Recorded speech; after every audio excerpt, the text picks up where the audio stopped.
At Akel's Carpet One, they can get it for you at wholesale. That's not just a slogan at Akel's Carpet One, it's their real money-saving story. You can get the lowest prices on carpets, floors, and real wood cabinets. They have nationwide buying power, low overhead, and local ownership that make all of this possible. Don't shop at the home centers or online when you can shop local and get the best wholesale prices. At Akel's Carpet One, we make it beautiful for less. AkelsCarpet1.com. At Caldwell Toyota, they are passionate about helping drivers find the vehicle that's right for them for the most affordable prices possible. That's why they carry such a large selection of new Toyota models, because whether you're looking for something sporty, efficient, versatile, family-friendly, rugged, or all of the above, they are confident they have a new Toyota model to meet all of your needs and then some. Visit them online at caldwelltoyota.com. You know that Crown Trophy of Little Rock has every type of award to recognize athletes, students, and even co-workers. But more than that, Crown Trophy can customize drinkware, badges, and even rings. Whether you have people working for you or working hard on your team, show them your appreciation by recognizing them with something special from Crown Trophy of Little Rock. Visit them online at crowntrophy.com. Hug and Haul Equipment Company is the answer to your industrial and construction equipment needs. They can help you with sales, rental, parts, and service. With full-service locations serving Arkansas, Oklahoma, Louisiana, Missouri, and Texas, they take ownership of each customer's needs and will work to ensure your demands are met. You can trust Hug and Haul for all your construction, industrial, aerial, material handling, and light equipment needs. Central Arkansas Mahindra can provide you with the latest and best in outdoor power products to make your outdoor living more enjoyable. Combine this wide array of selections with their friendly and knowledgeable staff, and we're convinced they will become your only stop for all of your outdoor power needs.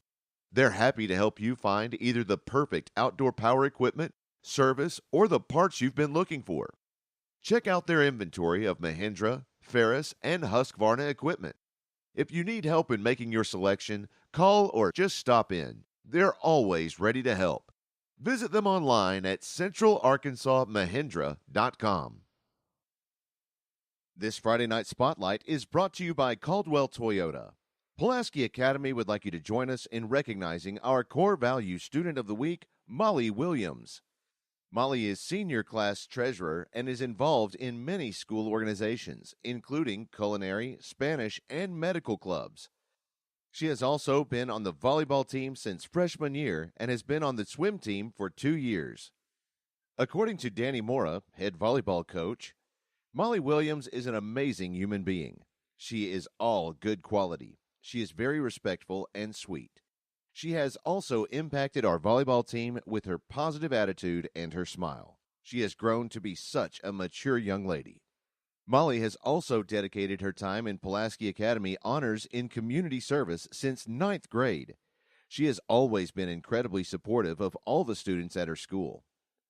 Please put your hands together for Molly Williams, our Core Value Student of the Week, brought to you by our proud sponsor, Caldwell Toyota.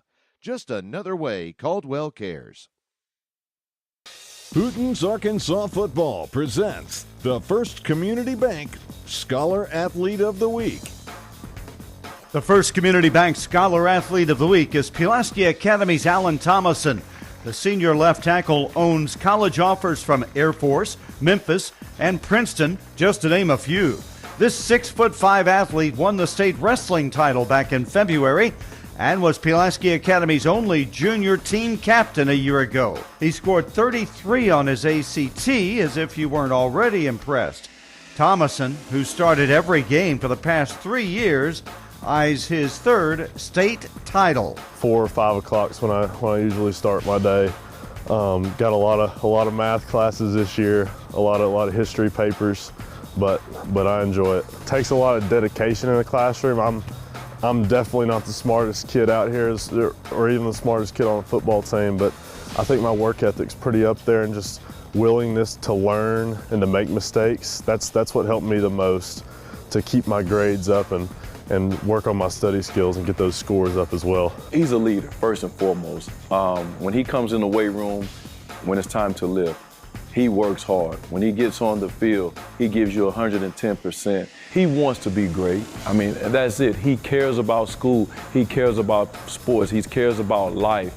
And he just takes that and he runs with it, no matter what he's doing. When you find somebody that really cares about everything that they do in life and they want to be great at everything that they do, Alan Thomason is that kid. And that's what makes it so easy. He's so easy to coach, so easy to love and just to be around. And we have a lot of kids like that, but Alan is a special one. My AP stats teacher, Mr. Dunn, he really has a good mix of getting along with us on like a personal level, but making the environment in the classroom in such a way that we can have fun but also learn. I'm in there with a few of my football buddies actually, and we get to goof off just a little bit, but we keep our grades up, and we've got a competition going with our test scores in there. So we don't say a whole lot, but when he does speak, everybody stops and listens, and that's the effect that he has on our team. Let me tell you one special thing about Alan Thomason, though.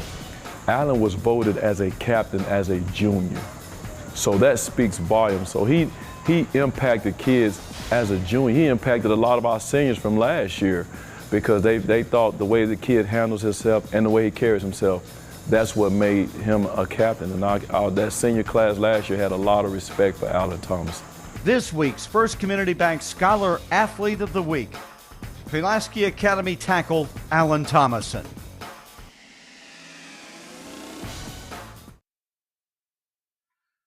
This Friday Night Spotlight is brought to you by our proud sponsor, Bowen Heffley Orthopedics. Senior Jonathan Ford is the Bowen Heffley Orthopedics Student Athlete of the Week.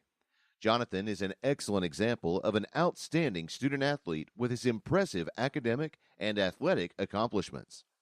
Jonathan is a very hardworking student, both inside and outside of the classroom. Jonathan has multiple academic achievements from a rigorous course load and is a 4-year member of both the upper school band and the varsity swim team. High school math teacher Mrs. Pierce says, Jonathan is one of my best students in AP Calculus. He is hardworking, respectful, motivated, talented, and so smart. He somehow finds a way to balance academics with all of his extracurriculars and excels at them. Please join us in congratulating Jonathan Ford, the Bowen Heffley Orthopedic Student Athlete of the Week.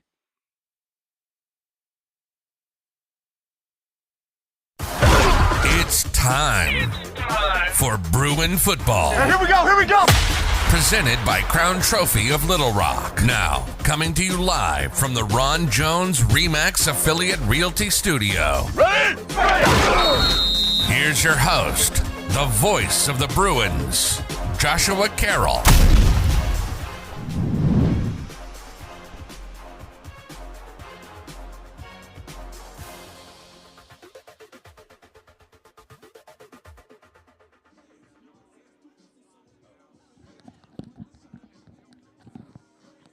Hello, everyone, and welcome to Pulaski Academy for tonight's game between the Pulaski Academy Bruins and the Mountain Home Bombers. I'm Joshua Carroll, and joined tonight by the Garrett Benson. The one and only, the man with a plan. Here I am. Don't forget this face. It'll always be a grace on these sound waves tonight for PA Bruin football. Well, I tell you what, Christina, you might send Eric over to see Popeye. He's got some kind of audio check issue. So in the meantime, again, we are here at Pulaski Academy at Joe B. Hatcher Stadium, getting ready to kick this one off in just a few moments. But in the meantime, let's see if, Christina, can you go ahead and throw up that perfect prediction for everybody real quick? Sorry, I meant to give you a little bit more heads up than that. As soon as you can get that up, folks, this is your chance. I always forget a little bit before the game to give you that opportunity to get in on this contest. This is your chance to win a gift card to Homer's Kitchen Table just down the street from PA. It's number 7.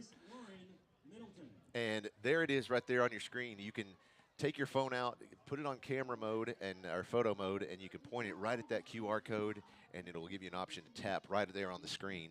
where it'll take you to the page where you can fill in your prediction on tonight's final score. If you're the closest one to the final score and you get the correct winner, then you will have. So you have to have the correct score. The correct score. Well, no, it doesn't have to be the exact score. We kind of backed off from that, but you do have to have the right winner and be closest to the score. I didn't realize that we just made executive decisions like that, but now I know. I've got a stockpile of gift cards we got to give away, man. They've already given them to me, so I've got to give them away in some manner. But all right, let's go down to the field for the national anthem. Please render a military-style hand salute so you may be recognized and we can thank you for your service. And now we direct your attention to the American flag located at the west end of the field as PA seniors Macy Angel and Mary Mackenzie Snyder honor our country with the singing of our national anthem, the Star-Spangled Banner. Oh, say, can you see by the dawn's early light what so proudly we hailed at the twilight's last gleaming, whose broad stripes and bright stars through the perilous fight o'er the ramparts we watched were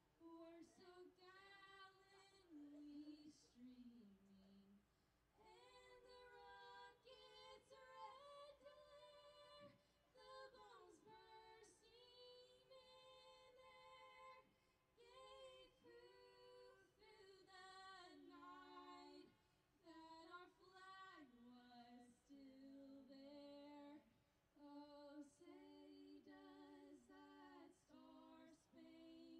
Oh, say does that star-spangled banner yet wave o'er the land of the free and the home of the brave? All right, very good. Thank you.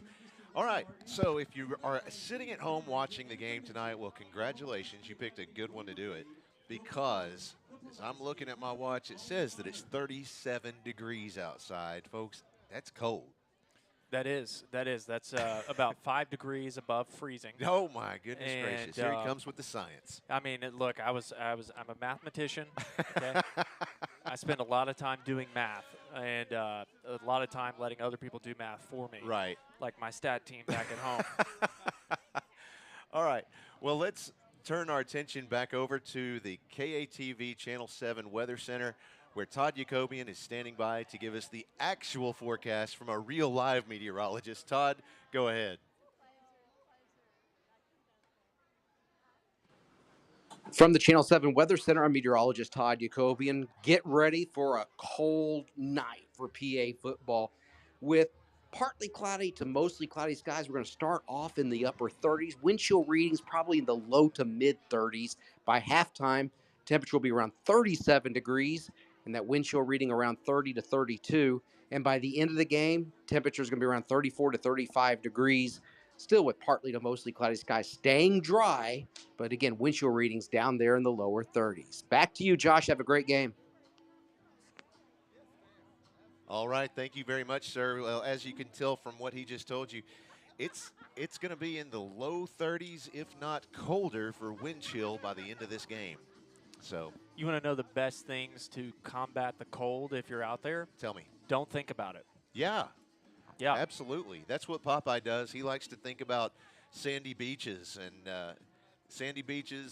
pina coladas and yeah. It's all a mental test. You just have to manifest it. You have to manifest warmth and that it's not freezing outside. Yeah. We've got 3.5 minutes left before kickoff tonight. So I'll turn your attention real quick to the top of the scoreboard at the bottom of your screen there. You'll find the phone number for our Ron Jones RE/MAX Affiliates Realty Live fan feedback. That is our text message line all night long. You can send us your thoughts on the game right there at that number. First one in tonight is from my own pop, George Carroll. He says, "Go Bruins." Thanks for kicking it off, Dad. Hey, and just as a friendly reminder to everybody, this is not a counseling service, so even though you may share your thoughts with us, it does not mean that we will share them with everyone else. That is the truth. Yeah, you send something rude, snarky, sarcastic. Well, if it's snarky or sarcastic, you're probably a friend of mine. But if it's rude, demeaning, immoral, illegal, not only are we not going to say it, we're probably going to report you to the FBI. It happens. Okay, wow. So we just put a lot of parameters out there, and now you know. Well, representing the Bruins tonight as team captains include John Mark Charette. You've got number 73, who is Theo Turf. Number 20, that's Jet Smith. And number, is that 55, I believe? Shannon McDaniel, it is. Well, you're the one with the binoculars, so. Right. Did you take my other roster? I may have. There it is. I think you might look, have. I found it. There it is. So representing the Bombers tonight is number 8, Brady Barnett. Number 71 is Elijah Lag. And number 5, Dylan Drury.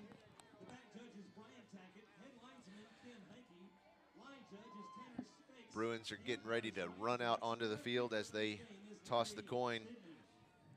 As they do that, I'll tell you who tonight's officials are. The referee is Larry Stidman. The umpire is Ryan Jacks. The line judge, Tanner Spakes. Head linesman is Kim Hankey. The back judge is Brian Tackett. I'm sure you want football then. Okay. Oh, okay. I think he inadvertently turned his microphone on. It happens. And, of course, your fill-in referee is Dewey, Cheatham, and Howell. All three of them are here tonight. So it looks like the Bruins, I don't know if they won the toss. Listen, we're just getting started tonight, okay? My eyeballs are just getting adjusted to this distance. Basically, here's the deal. The Bruins are getting the ball, and that's the important thing. Here we go. Well, that's what the Bruins always want. They always want the ball, and whether it's in the middle of a game, in the middle of a play, or at the very beginning of the game. So I would venture a guess that they won the toss. I would also venture that every team generally wants the ball. You know, you would say that, but there's a lot of teams who defer. I mean, there's also, Oh, yeah. I see what you mean. They still want the ball, even though they have to defer. Yeah. I see what you mean. You know, normally the but object is. They don't ever defer, is my point. They get the ball. They want the ball to start the game and go from there. The Bruins tonight running out, it says, what does that say? Nothing like Friday Night Lights. That's what it says on the banner.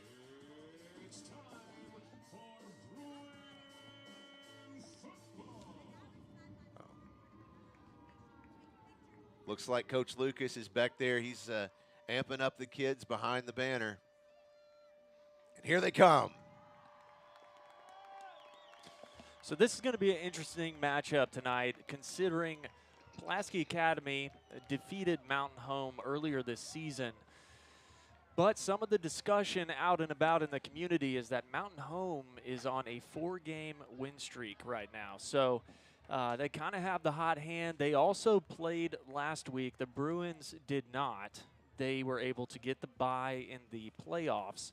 So this will be the first game for the Bruins in the playoffs, even though it is the second round. Well, I'll tell you what, I talked to the coaches earlier this week, and they don't see that bye week as something of a detriment at all. They look at that as extra time to heal up, to rest up, go through some of the go over some of the mistakes made earlier this season, and just an extra opportunity for practice.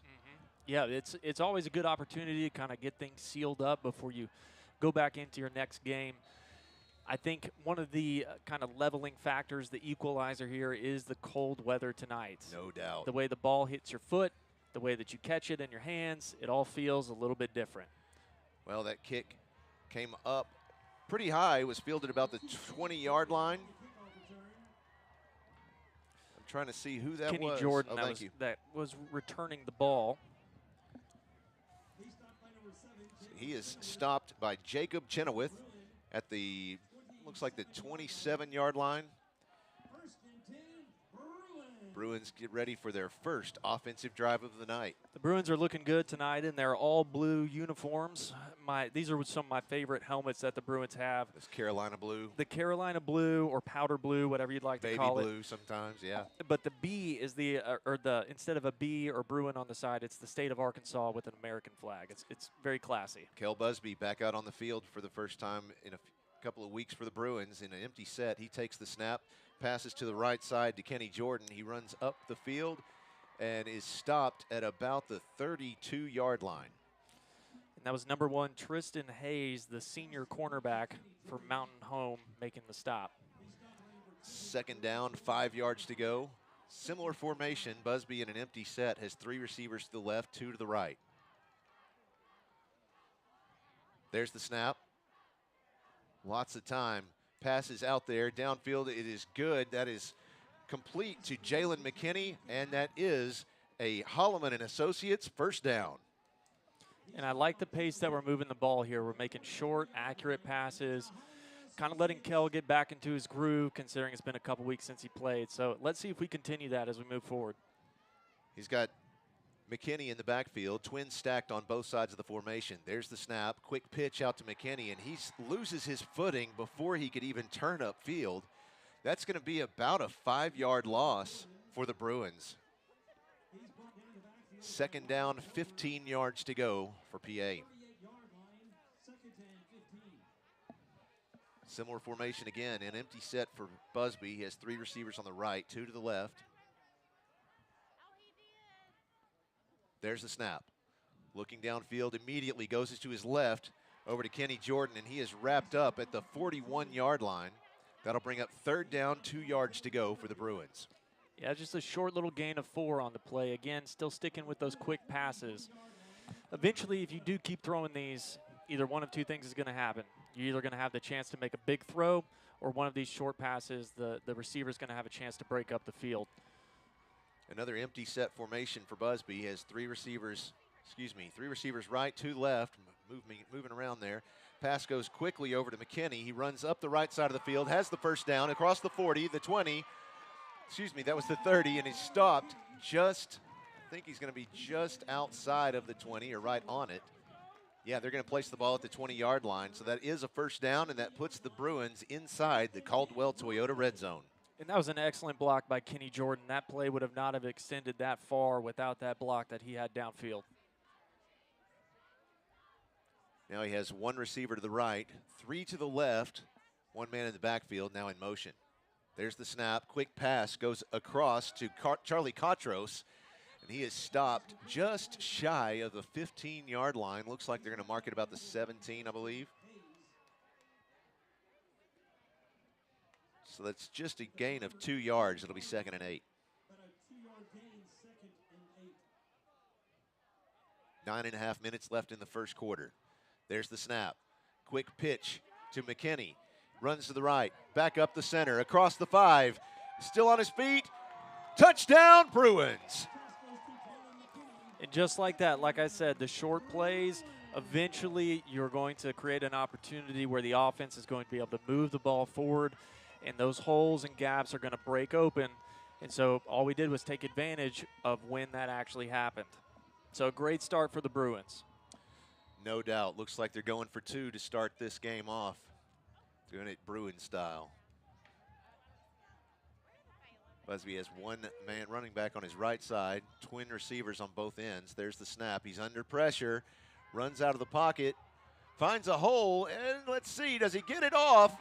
I'm not sure. No. And a great effort by Kel Busby. He was actually able to get the pass off before he went down. It was an incredibly athletic play. And Charlie Cotros had a chance to make the catch, but I believe the defender was able to get his hand in there. But, man, what a great show of athleticism and a great welcome back for Kel Busby. Nice.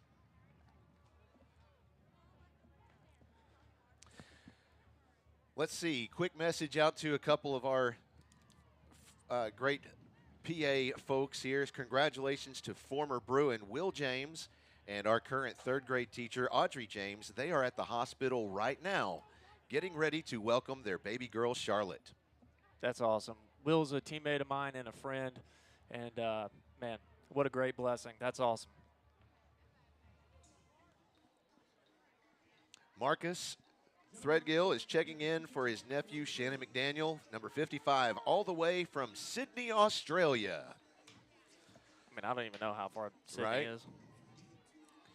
Well, g'day.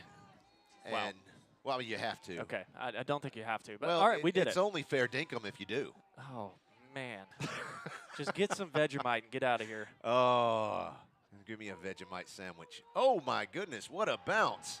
That came in like a laser. I've never seen it kick quite that hard. I wonder if that was on purpose. Yeah, I was watching him warm up today, and Jean-Marc Charette, the way that he kicked that, he did seem to take a different approach. Maybe it's because of the cold or the weather, or maybe he just wanted to mix it up. But that's how he was kicking all of them before the game. It kind of makes sense. Everybody's seen the way that he's kicked the last couple of years. So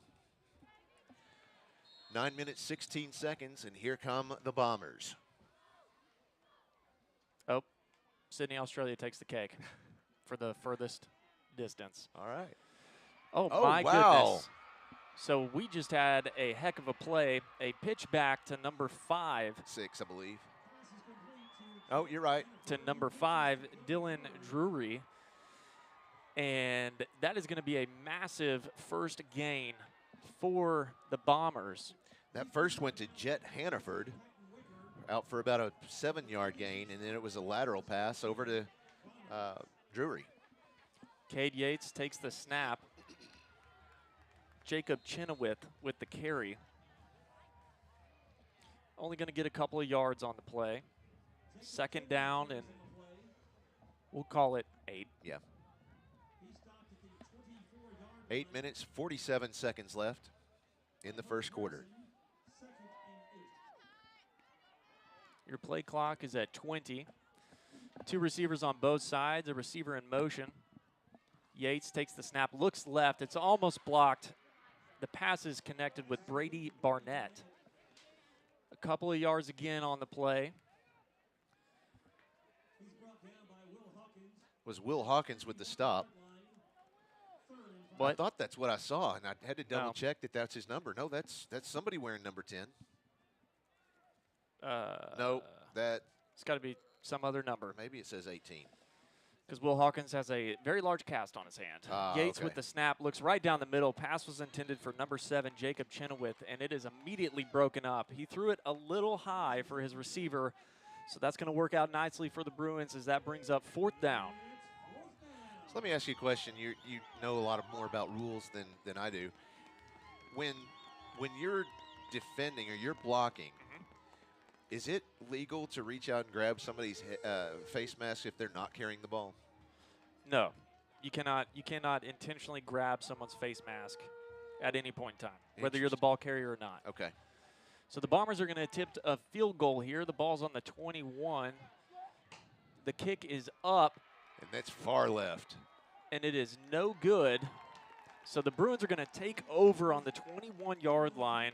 A turnover on down for the Bombers. 7 minutes and 56 seconds left to play in the first quarter. Your Bruins are leading 6-0.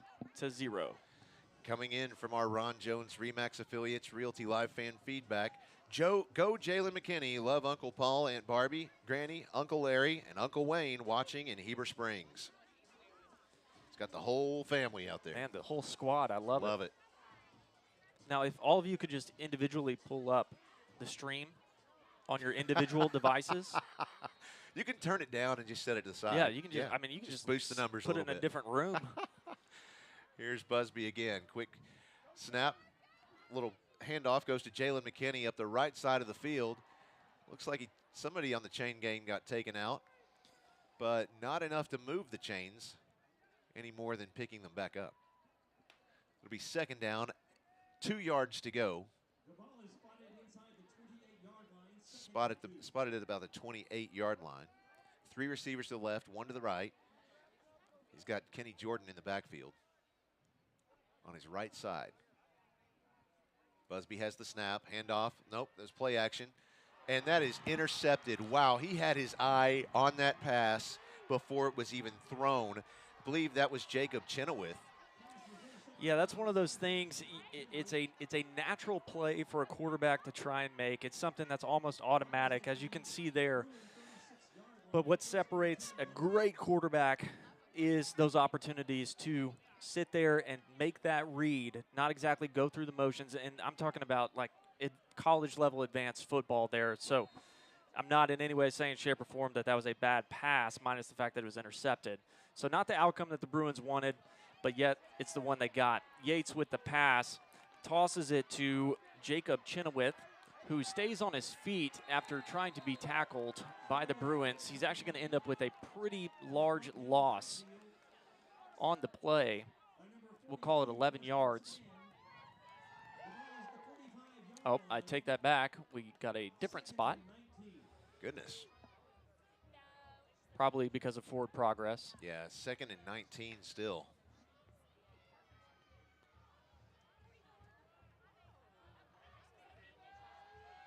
Yates, 3 receivers to his left, takes the snap, hands it off down the middle to number 8, Brady Barnett. He just makes it back to the line of scrimmage before he's brought down by the Bruins. Folks, if you're just joining us for the first time, you'll notice we do try to describe each play a little bit more in detail than you might normally see on a televised broadcast, and that's simply because we have a lot of fans that are blind or visually impaired and want them to keep up with the game as well. And because we want to see if we can fill all the dead time with our voices. Yates with the snap, 3 receivers to his left, 1 to his right, dropping back, trying to throw for a screen. Instead, he's going to have to throw it right into the ground. So it's going to be 4th down and 19 for the Bombers. I don't imagine a field goal would be attempted here. No, but it looks like they will punt it, setting up in a punt formation anyway. Considering that would be a, that'd be a 62-yard field goal? Right, that'd be impressive. He gets some looks, that's for sure. Oh, man. There's the snap. It's pretty low, but he has it. Very high kick. Comes down, takes a Bruin bounce just inside the 10, and it will be downed at the 15-yard line. So the Bruins come out unscathed after that interception by the Bombers. So that's now going to be the 2nd series that the Bruins have been able to survive. And as a thing of note, especially with the weather out there, if you can't keep your offense out on the field very long, if your defense is staying out there too long, you can still get worn out just like you would if it was 100 degrees outside. The same principles apply if one side of the ball is out on the field more than the other. Busby in the shotgun. There's the snap. Little play action. Flushed out of the pocket. He's going to get sacked for a loss of only a yard. You know, that's pretty great that he actually was able to hang on to it and move forward at least a little bit. Yeah, I mean, he felt the pressure coming, and he could have thrown it away, but I bet he's a little bit gun shy after that last interception that he threw.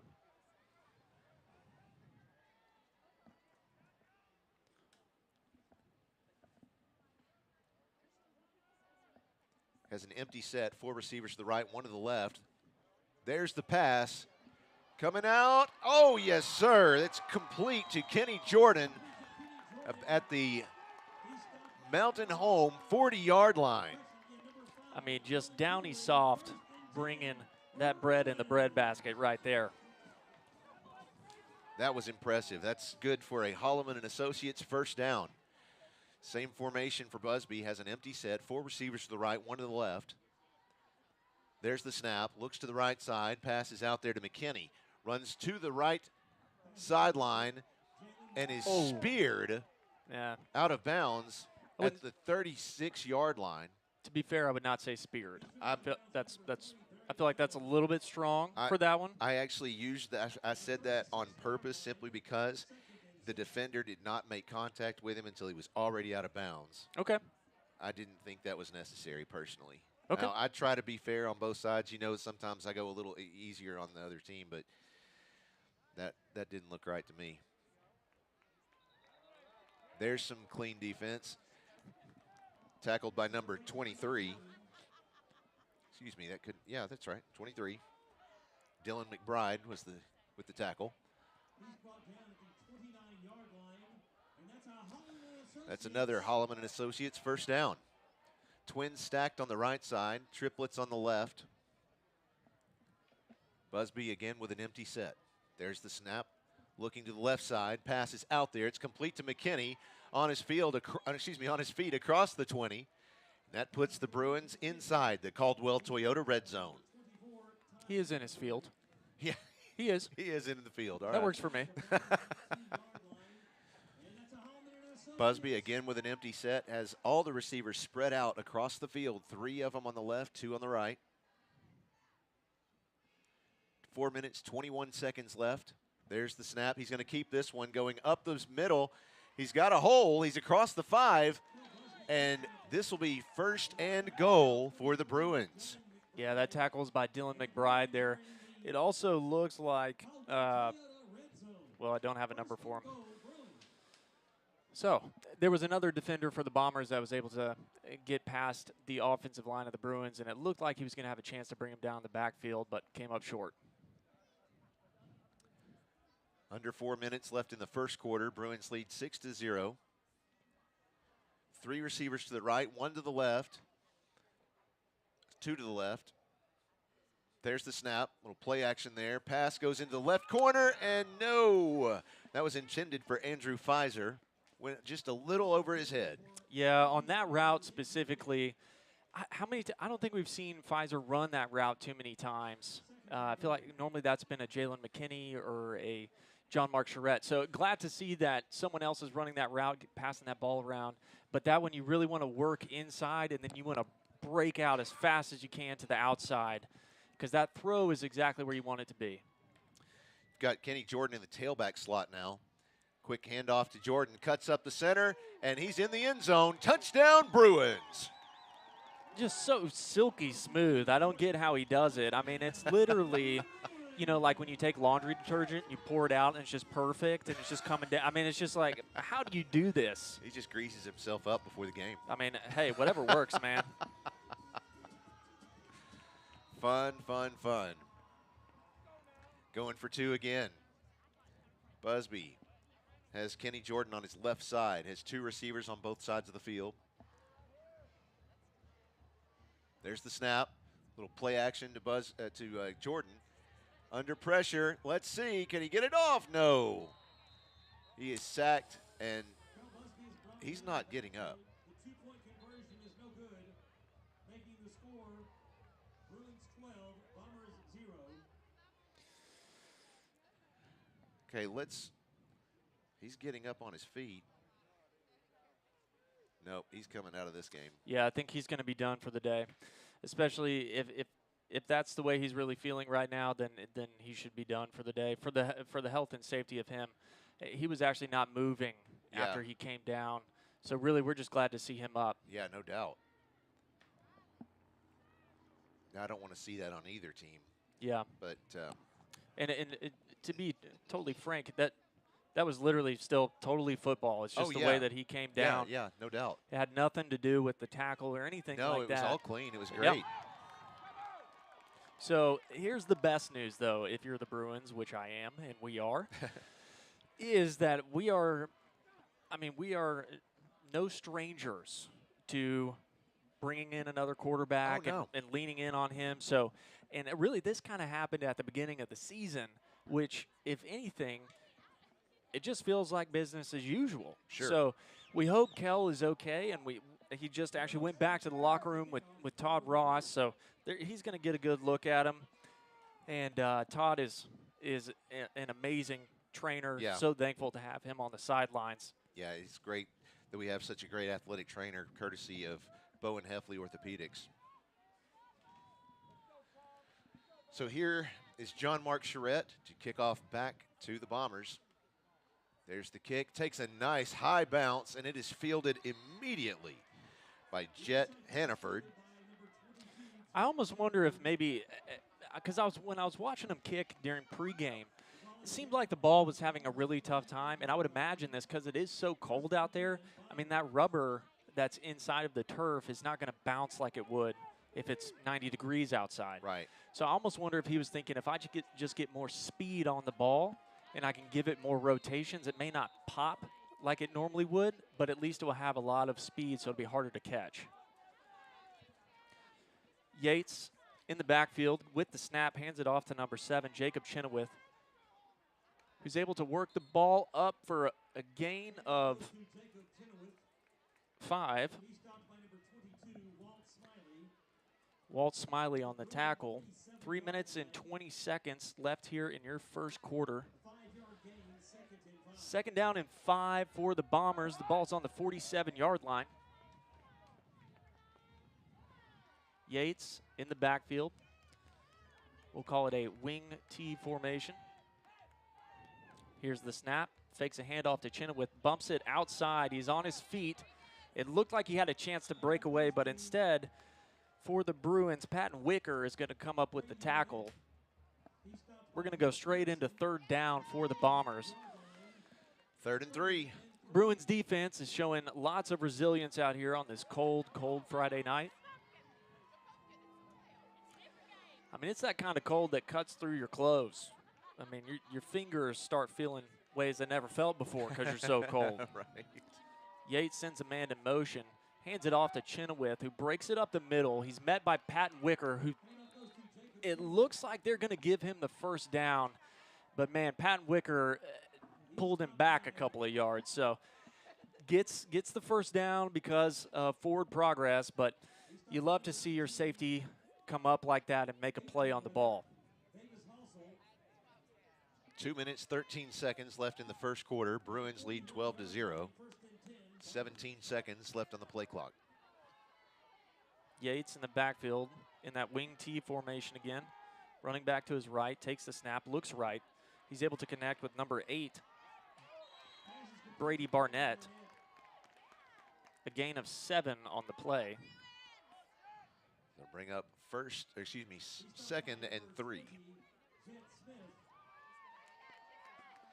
Here we go. Bombers back in that wing T formation. Second down. Handoff to Chenoweth, running up the left side, is able to find a hole. Gets the first down. He does get the first down. That clock is still coming down pretty quickly for this first quarter of play. So the ball's on the 29. Yates in the backfield. Running back to his left. 2 receivers to his right, 1 to his left. Takes the snap, looks left. Throws it deep downfield. Instead, it just hits the turf. His intended receiver was number 22. Dylan McBride. Number 22. Oh, excuse me, Jet Hannaford. Jet Hannaford. I'm almost afraid to say it, but I am going to say it. Okay. Only because the consequences of the karma here is not that big. Look. Knock on wood. Yeah, really. There's not been a flag yet. Yates Right. drops back, feels the pressure, finds a hole up the middle. He's got some room to run past the first down line, gets stopped at the 12. So he's inside the Caldwell Toyota red zone. Nice. And it looked like the Bruins were going to have him in the backfield, but instead he was able to wiggle his way out of there. For any of you Disney fans, the Wiggles would have been proud. Yates with the snap, hands off to Chenoweth. Met right at the line of scrimmage. No gain on the play. Well, according to the ref, he got a 1-yard gain. According to the referee, he got a 1-yard gain. I was shocked too, but yeah, he did step forward and they moved the marker. It's easier to see when you're down there parallel with it, that's for sure. 100%. 30 seconds left in the quarter. Yates sends a man in motion. 2 receivers to his right, make that 3. Rolling out to his right, sends the ball down the field. He does connect with number 17, Anthony Milburn, the junior for the Bombers. He's able to make the catch. The ball is on the 3-yard line. The Bombers hurry up with the play. They run it up the middle. Number 7, Chenoweth. And there is your first PI Roofing penalty flag of the game. Illegal shift on the offense. I think the white hat forgot he has a mic on tonight. It's oh, here he comes. Illegal shift on the offense, 5-yard penalty, replay the down. So that'll be a replay of the down. But with that, though, the clock will stop. So they have a little bit of time to think about this play. It's going to be 3rd down. They do have the first down marker that they can get to on the 2-yard line. So that would be exactly where they don't want them to go. Right. And before that can go, Timeout, Mountain Home. That's their first charge timeout of the half. All right, with them, we'll go ahead and take a short timeout as well. We'll be right back with more Bruin football on PA Live. Hug and Haul Equipment Company is the answer to your industrial and construction equipment needs. They can help you with sales, rental, parts, and service. With full-service locations serving Arkansas, Oklahoma, Louisiana, Missouri, and Texas, they take ownership of each customer's needs and will work to ensure your demands are met. You can trust Hug and Haul for all your construction, industrial, aerial, material handling, and light equipment needs.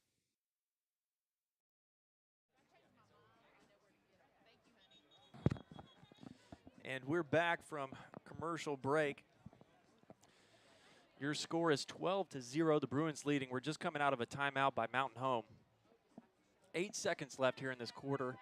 3rd down and 6. The ball's on the 8-yard line. It looked like Mountain Home was trying to take advantage of that clock stoppage off of the illegal shift penalty to get a better look at what the Bruins might do on defense. So here we go.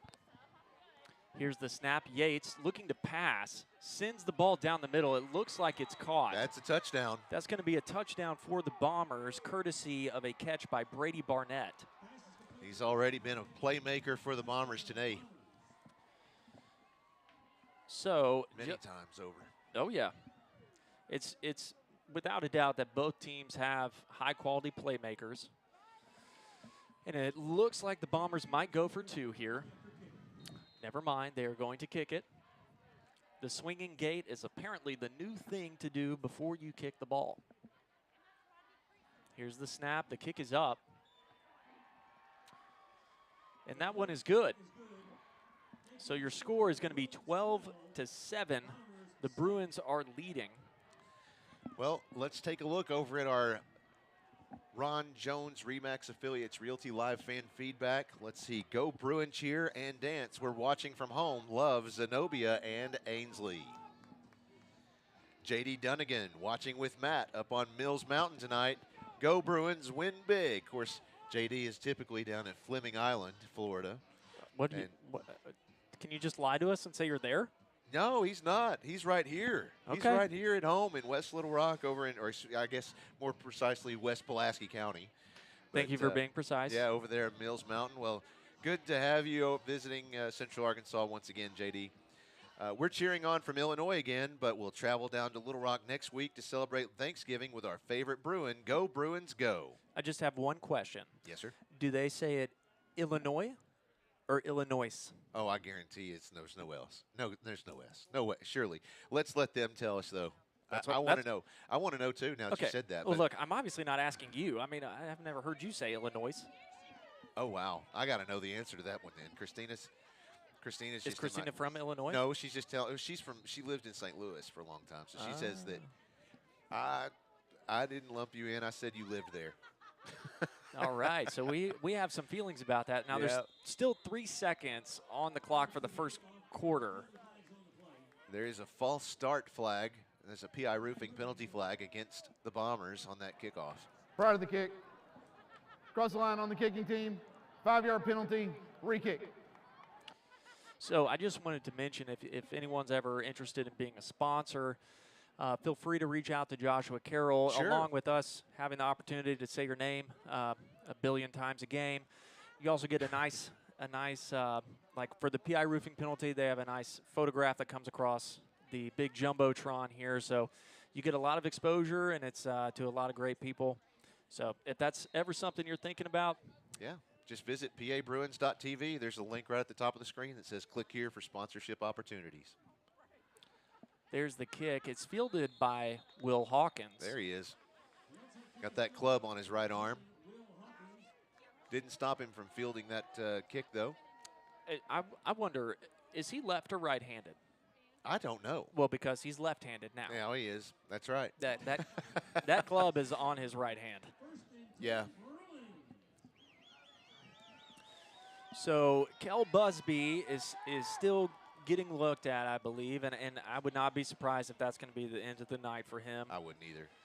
That didn't look good. So instead, Brandon Cobb. There is Brandon Cobb out there with his empty set. 3 receivers to the left, 2 to the right. There's the snap. rolls out of the pocket. He's going to scramble. He's on his feet still. He makes it back to the line of scrimmage. And, yeah, I was looking for a flag on that one. Maybe he just tripped and the ref saw it. I don't know. I mean, yeah, sometimes, you know, when I'm driving, I accidentally smack into another car. And that happens, but that's not my fault. Right. And I'm not doing anything to egg anyone on. So, well, that's the end of the first quarter. So we'll take a short break. We'll be right back with the start of the second quarter in just a minute. At Caldwell Toyota, they are passionate about helping drivers find the vehicle that's right for them for the most affordable prices possible. That's why they carry such a large selection of new Toyota models, because whether you're looking for something sporty, efficient, versatile, family-friendly, rugged, or all of the above, they are confident they have a new Toyota model to meet all of your needs and then some. Visit them online at caldwelltoyota.com. Welcome back. The team's headed back out to start the second quarter. What's the matter? You cold? Your toes are frozen? Yeah. man, Popeye is just cold as he can be over there. in case you're wondering, Popeye is bringing you all of the video feed that you see. So he's a very essential part to the team. Second down, 9 yards to go. There's the pass, goes across to McKinney.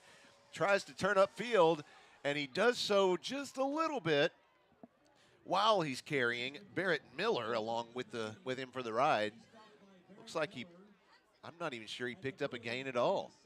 Actually, it is gain of 1. Okay. 3rd and 9. Has an empty set, 4 receivers on the left, 1 to the right. There's the snap, looks to the left side. Pass goes out there, and that was a nice, easy reception. Was met immediately by number 3. Of course, that was John Mark Charette with the carry, and he's stopped by Barrett Miller. He stopped at the 42-yard line for a Holloman Associates first down.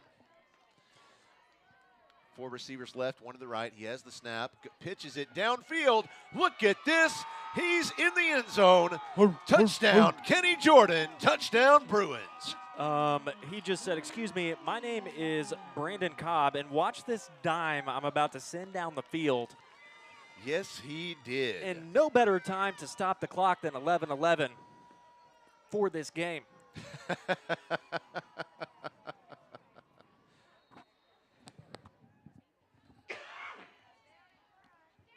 Going for 2 here. He has an empty set once again. 4 receivers left, 1 to the right. There's the snap. He rolls out to the right side, back to the center. He might, yes he does, carry it right into the end zone himself. Found a hole and put 2 more on the board. It's Friday night, the Brandon Cobb Show. No kidding. If anyone in this crowd on the Bruins side had any doubts about Brandon Cobb's ability to just come into a game and carry the team, you shouldn't now. Bruins lead 20-7 with 11 minutes, 11 seconds left in the second quarter.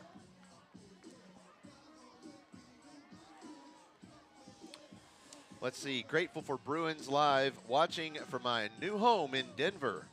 Ronnie, previously from Chick-fil-A. Heck yeah. All right. Let's go, Ronnie. Go, Ronnie, go. Hey, we should do a Chick-fil-A commercial. I love Chick-fil-A commercials. You and I can sit on the couch. Yeah. We'll talk about how we get Chick-fil-A before every game. Every game. Seriously, we both have Chick-fil-A cups in front of us. Yep. We just finished eating our Chick-fil-A. I will dress up as the Chick-fil-A. Chicken? They don't. Are you kidding me? Oh, the moo cow. That's right. They have the cows. All right. Well, we just lost our sponsorship right there. Well, we lost it before we even had it. Good idea. It was. I just screwed it up. Next time. Sorry, dude. Next time. I'll let you down. Here's John Mark Charette with the kickoff. Has it teed up in a traditional manner. Let's look for that big bounce. Here it is. Right there. And let's see who comes up with it. It's going to be a scramble. Yes, the Bruins have it. The Bruins have the very first onside kick of the game. So the stat there, and if you know it better than I do, congratulations. You can tell me I'm wrong, but I'm the one on air. So Here's the deal. The chances of the Bruins winning when they get a onside kick at any point in the game. Yeah. Now, obviously, within reason. If there's like 1 second left and we're down by 20, it doesn't count. But they have a 95% chance of winning the game. So thank you, Charlie Cotros. Thank you, John-Marc Charette. Thank you, Bruins. Yeah.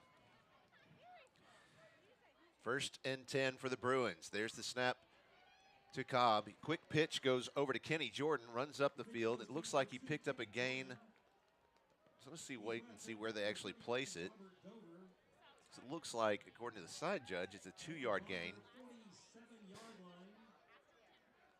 Yeah. Yeah, so it'll be 2nd and 8.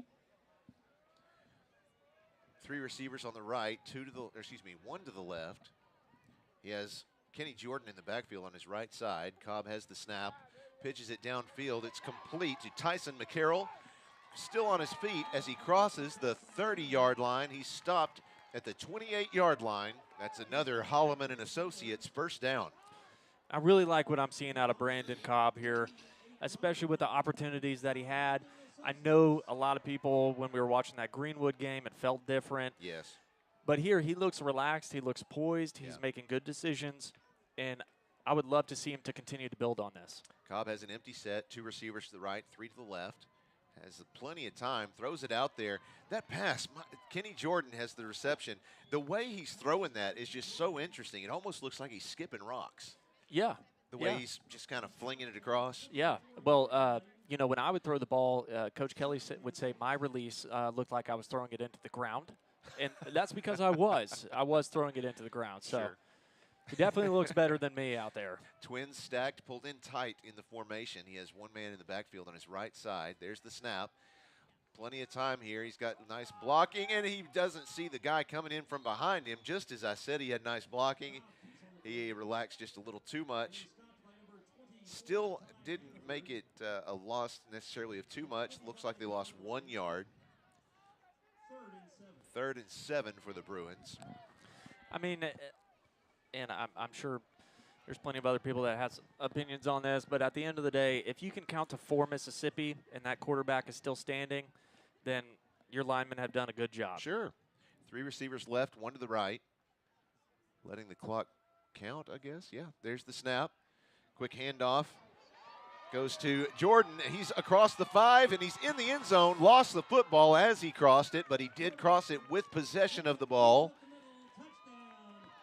Touchdown, Bruins. Yeah, I mean, I'll be honest. That's one of those things about the angles up here. I mean, I can't tell exactly where that was, but the referee says it's a touchdown, so we're going to go with what he says. Sure.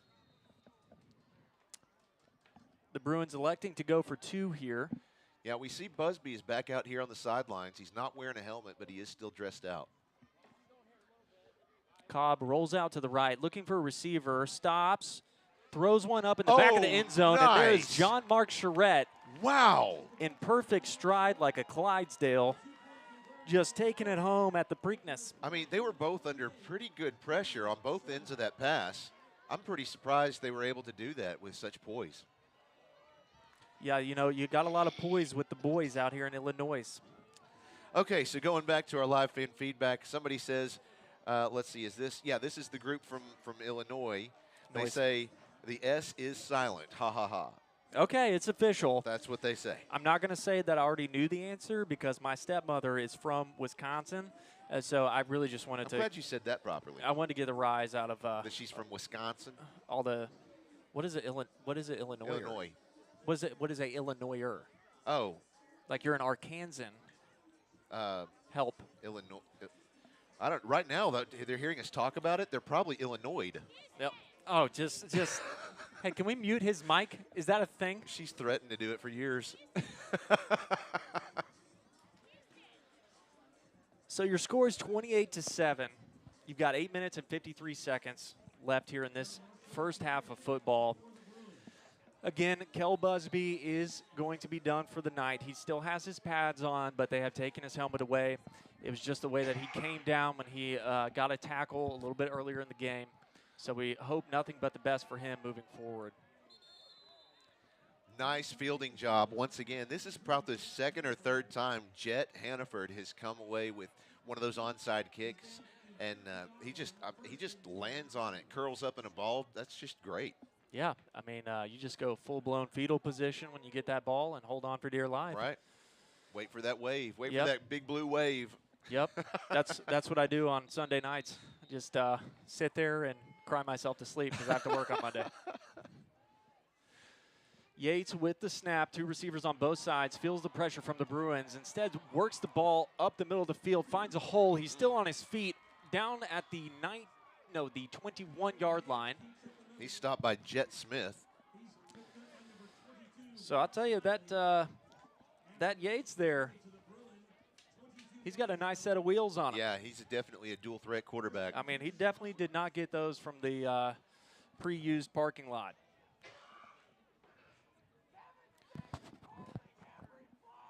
Okay, we do have some opinions on who's holding every play.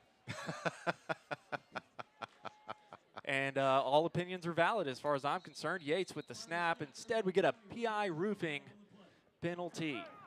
Prior to the snap. False start on the offense. 5-yard penalty. Still first down. There we go. That's the kind of refereeing I'm looking for. Just give me the solid call with the cadence. Turn your mic on, make the call, turn the mic off, blow the whistle. Let's get back to it. Yeah. Of course, turning the mic off before blowing the whistle, that's an important sequence. Listen, it's a more extensive exchange than people realize. Because, I mean, how many times a day do you walk around with a microphone on you where you have to turn it off and on? Well, I mean, me personally, you don't want to know. Yeah, well, you have an iPhone, so there you go. Here's the snap. Yates drops back to pass, looks to his left, throws the ball down the left side. Pass is incomplete. He was searching for his receiver, Jet Hannaford. Jet Hannaford wants a flag and is still protesting among all the different refs. But, you know, while he might have felt that there was some interference in between him and the ball, what he didn't see is that it was pretty clear to everybody else that K.J. Colin was making a play for the ball just as well as he was. Yep, which he's entitled to do. And the Rolling Stones once said, you can't always get what you want. And that's what he's going to have to live with. Yates with the pass to number 33. Well, if you try sometimes. I've already moved on from that. Blake Bentley. You get what you need. All right, and of course, if anyone else would like to sing that song to themselves, they can look the lyrics up or play it on their Alexa device. Patton Wicker with the stop on that one. And that's a fun thing coming in the future, in future football games. Hopefully, next season, we'll be able to have Alexa devices actually tell you the score of the PA Bruin football game. Oh, that'd be cool. Yates with the snap, dumps it off to the right to Chenoweth. Ooh, even better. I have it say, Alexa, play PA Live. Yeah, we could do that. Man, that Rolling Stones song is really taking a theme here. 4th down for the Bombers. So this will be potentially the 3rd 4th down stop for the Bruins if they're able to keep the Bombers from getting their 9 yards here. The ball's on the 21-yard line. Here's the snap. Yates looking down the field. Tosses it up. It's intercepted. Intercepted at the 5-yard line. Intercepted by the Bruins. Can you give me a number with those binoculars? That is number 22. That is number 22, the one, the only, Walt Smiley. Walt Smiley. I mean, so that's 3 in a row now where the Bruins have been able to make a stop on 4th down. Now, of course, it's like Christina just said, we would have had better field position if he had just batted it down instead of catching it. Okay, think about it this way. But if I said, hey, I'm going to strap $100 to this football. Right. And I threw it your way. And then I was like, oh, if you caught it, or if you didn't catch it, you could have had a better parking spot. I think you still would have caught the ball. Sure. And that's going to be very close to a safety. Yes, it is. Thankfully, it's not. It is on the half-yard line. No, excuse me. It's on the 1-yard line. It is almost on the plane of the line. Yeah. So, I mean, they're literally – the Bruins are playing from the shadow of their own goalposts here. Yeah. 6.5 minutes left in the second quarter. Bruins lead 28-7 over Mountain Home. Cobb has 3 receivers left, 2 to the right, working from an empty set. There's the snap. He's going to carry this himself out of the end zone and is stopped at about the 2-yard line. Looks like they'll place it at the 3, so it's a 2-yard gain. Yeah, just trying to get a little extra room to work with. I mean, when the ball is literally almost on the goal line, anything helps. Same formation, an empty set with 3 receivers to the left, 2 to the right. Now a man in motion. There's the snap. He's going to pass it. Pass goes out. It's deep, and it's complete to Jalen McKinney. He's at the 40, the 30, the 20, the 10, the 5. Touchdown, Bruins. Oh, man. That was like Ugly Coyote and the Roadrunner. He said, 98-yard touchdown. I mean, that's what I'm talking about. Oh, boy, hold on, ladies and gentlemen. Pump the brakes, pump the brakes. A PI roofing penalty flag. And the funny thing is that the other referees, I don't think, recognize it. Let's see what we get. Sideline We have warning. a sideline warning against Mountain Home. We do have a touchdown. I had a feeling that that's what it was when it was coming from that side judge after the, deep after the play. So, Yeah. I was nervous. Yeah. I could tell. Okay, so coming away with the touchdown. All right, guys. Oh, mic's on. I think he just realized it. Hey, I mean, I like it. Pump me up, too. All right, guys, here we go. So going for 2. There's the snap to Cobb. Quick handoff. This is a senior play. That was 66 with the carry. That is Trevor Duke of the offensive line. That is a senior play, getting to carry it in for 2. Now the Bruins have 36-7. Man, and that's one of those plays that's for the whole offensive line. They don't get to glorify themselves in the stat book. You know, you don't get to see how many yards they get a game. It's pretty much pancake blocks, and if they keep their block on film. So really, anytime a lineman scores, all the other linemen get to celebrate with him. And, man, that's just exciting for everyone, the fans, the crowd, the Bruins. It's such a great feeling.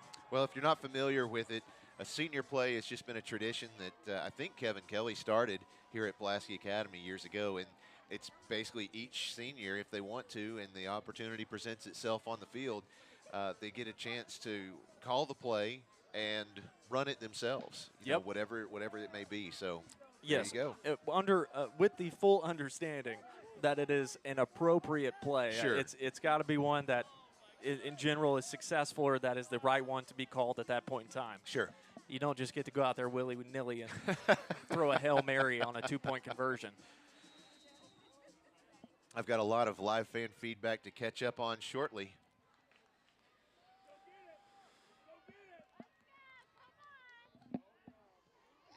There's the kick, and it is covered up by the Bombers.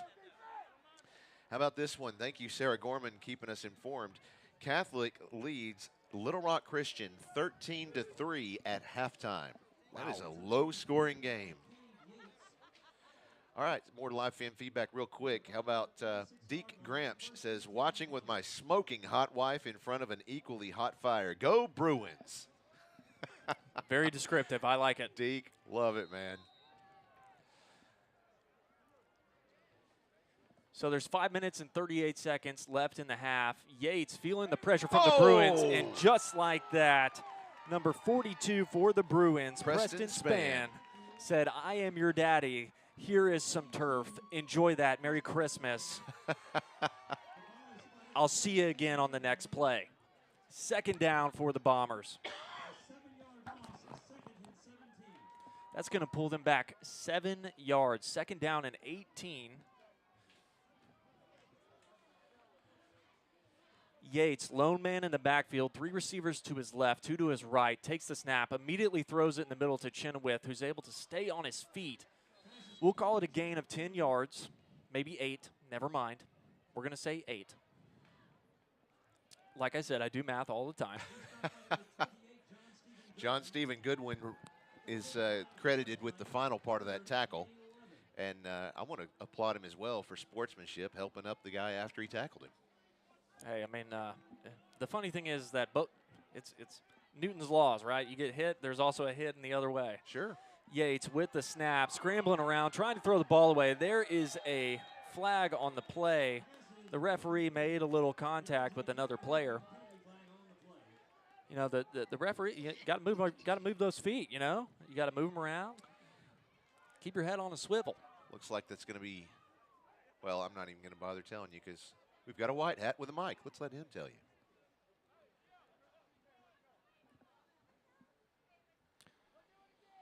If he does, it's the penalty is holding against With the holding Bombers. on the offense, that penalty is declined. 4th down. So it's going to be 4th down for the Bombers. 4th and 11. So that would be why they declined it. Bombers making a change here in their personnel. Looks like they're going to punt this one once again. I haven't seen so many times a team punt in a long time. Okay. Well, I mean, honestly, most times when we've noticed this phenomenon over a period of years, there's another PI roofing penalty flag comes in during this kick. But we've noticed it time and again that when teams come to play against PA, they go for it on 4th down, whereas they normally wouldn't. Whereas, you know, and the Bombers came here and just said, we're playing our football. Yeah. No, and I think that's one of the biggest mistakes teams make. I do too. They don't stay true to their game. And when it's amazing what happens when we'll get the call here and I'll finish. Personal foul. Hands to the face by the receiving team. Since after the kick, it'll be assessed at the end. So that answers your question about a face mask. They just have to see it. Right. Yeah. Well, I mean, that's the thing with any call. Sure. So as I was saying before that, honestly, I totally forgot. It's been a long day. My train of thought has completely left me. So I'm just going to keep talking as the Bruins take the field. You know, I'm just astounded because I don't understand how the Bruins were able to put some hands on somebody's face when they were running off the field, because they always run off the field during a punt. But I didn't see it, so maybe it was a little helmet tap. I have no idea. Could be. I don't know. But that's the position we're in, and here we are. Well, Cobb sets up. He has 3 receivers to the left, 1 to the right, 1 man in the backfield. A little play action there. Now he's going to pass it to the left side, and it is complete to Andrew Pfizer, and he is stopped at the 45-yard line. That's Tyson McCarroll with the catch. Excuse me, thank you. That's number 1, not 7. Thank you very much. Right. As I was saying just a second ago, to finish my train of thought, the point is that when you come and play the Bruins at home, just stick to your game. Yes. Do what you do, and you will have a much better chance of actually competing and winning. Twins stacked on both sides. Cobb has the snap, looking downfield. There's the pass to Tyson Doesn't McCarroll. matter. That's going to be a roughing the passer on that play.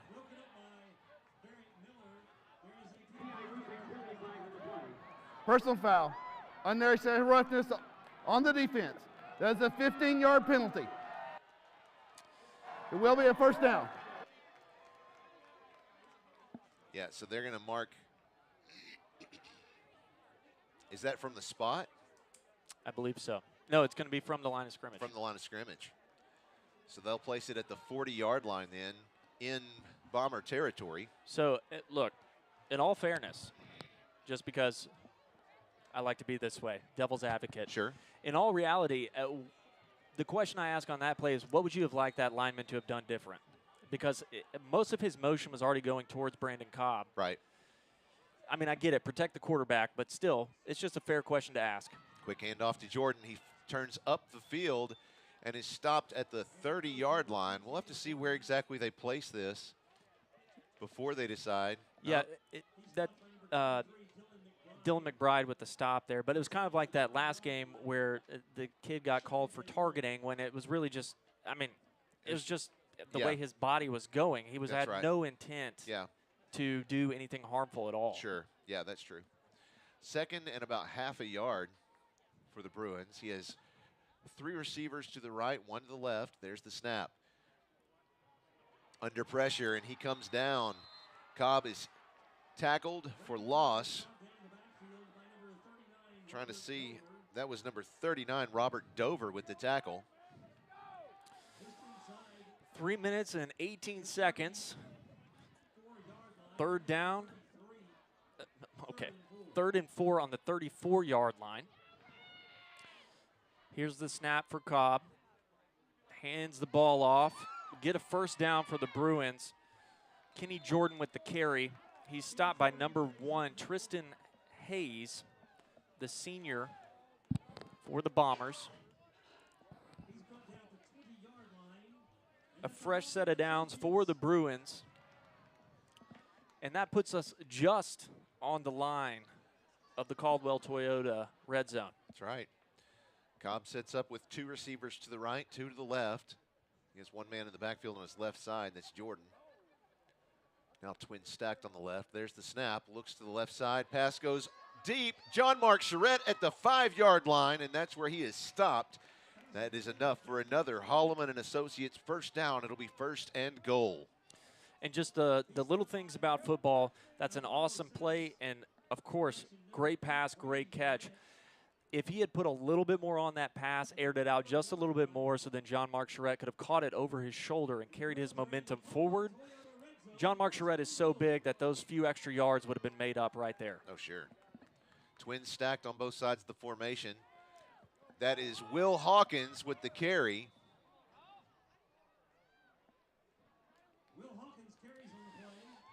I mean, the man has a full-blown just club. Right. I'm pretty sure the only thing exposed is his thumb. Right. And that would be his thumb fingernail. Same formation. Twins stacked on both sides. There's the snap. Give to Jordan, and he takes a dive across. Touchdown, Bruins. Nice. So that should bring into effect the mercy rule, right? I believe so. What is that, 35? I believe 35 Yeah, plus. that's 35. So, but of course that won't go into effect until the second half, but yes. Right. There's the snap. Oh, take a look at this. That is Corey Park with the carry. Punches it in for the 2-point conversion. I believe that's right. Did I call that right? Eric, no, excuse me. That is Corey Park, number 54. That's right. Look at him carrying the ball. That's another offensive lineman with a carry. I love it. Love it. The seniors are really having fun tonight. Bruins lead 44-7 with 1:42 left in the first half.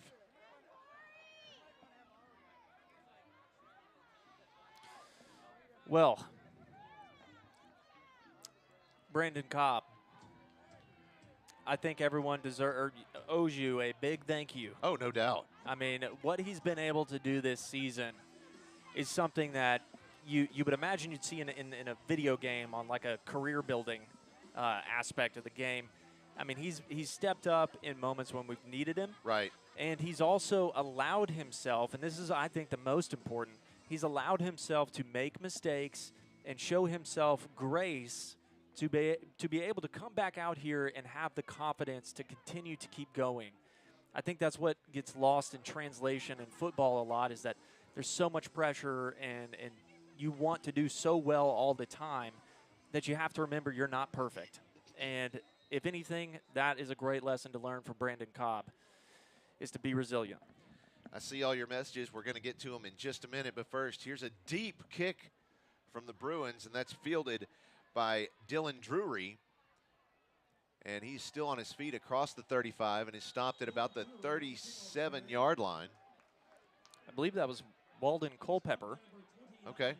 They're going to say 29. I saw 34 on it. Okay. Sorry, Miles. I was trying to find the one that had a question for you. Somebody asked a question for Garrett. Here it is. Who's on your PA Mount Rushmore? Here's mine. Coach Kelly, Jonathan Luigs, Hunter Henry, and Barbara Graves. Somebody's going to have to explain that one to me. Garrett's just lost it here. Congratulations. Not even sure who that is. He literally just took off his headset. This is awesome. I'll get to working on what my response to that is. Might that be somebody you know named Bradley Pierce? Yes, it is. Okay. Here's the snap for Yates. Sends a deep ball down the field. Pass was intended for it looks like number 8, Brady Barnett. The Bruins had some great defense out there, courtesy of Walt Smiley.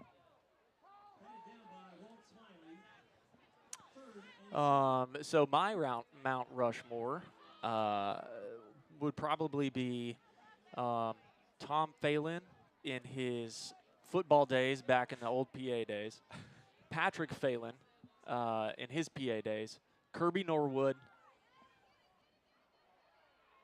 Oh my, he caught that ball. Yates sent the ball down the field. He connected with number 17, Anthony Milburn. Anthony Milburn. But we do have a PI roofing penalty on the play.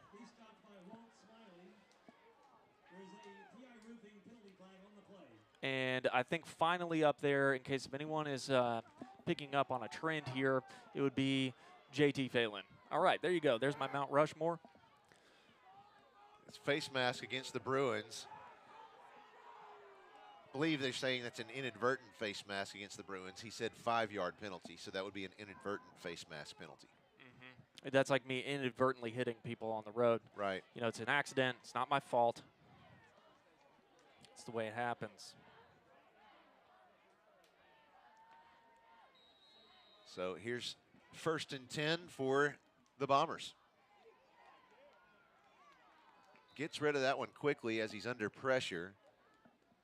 So no gain at all. I think that was 29, I believe. That was Miles Ward that was right in his face, bearing down. So actually, to answer your question, on my PA Mount Rushmore, it's going to be Grayson Skokas, Neil Barlow, Jason King. Oh, yeah. And Alex Flemister. He played center and was one of the better centers that we've had besides Jonathan Luigs. Okay, that's fair. Pass goes to the left side. It's complete to one of his favorites there, Jet Hannaford. So thank you, Brad. You just threw me off this entire drive that I'm supposed to be calling. So that is my gift to you this Thanksgiving. So here we go, 42 seconds. Your score is 44-7. PA's leading. 19 seconds on the play clock. Yates organizing his line of scrimmage to run the play. Has got 3 receivers to his right, 2 to his left. Lone man in the backfield. Takes the snap. Bruins are bringing the pressure. He tries to go to his right. Instead, he is brought down.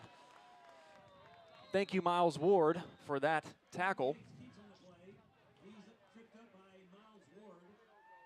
And it looks like Mountain Home will take a timeout. We'll just keep it right here, and let's take a look at our Ron Jones RE/MAX Affiliates Realty Live fan feedback. One fan says, "Go Hunt, #1 linebacker in the nation." That's from Liam Dick. Looks like, yeah, this one we already said. The S is silent in Illinois. We love you, Patton. Patton Wicker, that is. We are watching in New Orleans. Nolans. My dad says, "Way to go, Brandon Cobb." What a pass, Brandon. Mr. Keller watching from home and cheering on all of my students. Good to have you with us. We are so proud of Caden Pickett for making it to adulthood. There were times we didn't think he'd make it. Is it safe to say we were shocked? Love, Mom. That's what you call real parenting. Yes, right it there. is. Yes, it is. That's Mom. You're the real MVP. That's right. Happy birthday, Kenny Jordan. Yeah, that's right. He had a birthday. I think it was just yesterday, actually. Kenny Jordan's birthday. This other fan says, "Agree with Christina about interception, but bad things can happen when you start batting passes down," says Walt Smiley's grandmother. And Walt Smiley, oh my goodness. Oh, and that one looked like he might have broken the plane. Yes, he did. There is the touchdown for the Bombers. So that was Chenoweth with the catch there. Yates with the pass. A touchdown for the Bombers, which is actually great timing for them going into halftime since the Bruins elected to receive the ball at the start of the game. Here we go with the very inconspicuous swinging gate into the field goal formation. So the field goal is going to be attempted by Jack Sheener. And there's a flag. Oh, there's a flag, and that ball is now back in the creek behind Judy R. Buck Strength and Conditioning Center. Yeah, somebody's going to have to go fish that out of the water in this, what is it now, 35-degree weather. That's a hard pass for me, bud. Wait, what do we have going on out I'm not sure. They're talking about it. Let's see. It could have been against the defense. Let's see. We got hurdling on the defense. Ah. The kick is good. 15-yard penalty assessed on the kickoff. Hurdling. Yeah, that's a you cannot hurdle over the line of scrimmage on a field goal. You cannot hurdle over the offensive lineman, specifically the center. You're not allowed to touch him or hurdle over him. The person making the snap. So that'll put your score 44-14. The Bruins are leading 31 seconds left here in the first half of play. Because of the score that was reached before the 44-14, it was a 35-point deficit, so the mercy rule will be in effect for the second half. May I have your attention, please? May I have your attention, please? Will Casey, Portia, Nicole. Casey, Portia, Nicole. Please go by the concession stand. They have a gift for you. Sorry, got caught away listening. Chris was calling, the public address announcer here, Chris Amsler, was calling for someone specifically by name. And typically that means they've lost a wallet or a phone or something. And he said, go by to the concession stand. They have a gift for you. I love the way he put that. That's just funny. A touch back there. So the ball will be spotted at the 20. Real quick, here's some other fan feedback messages. This one comes from Madison Taylor's parents, our defensive coordinator. They're watching in Nashville, Tennessee tonight, as usual. Timeout, Mountain Home. That is their final timeout of the half.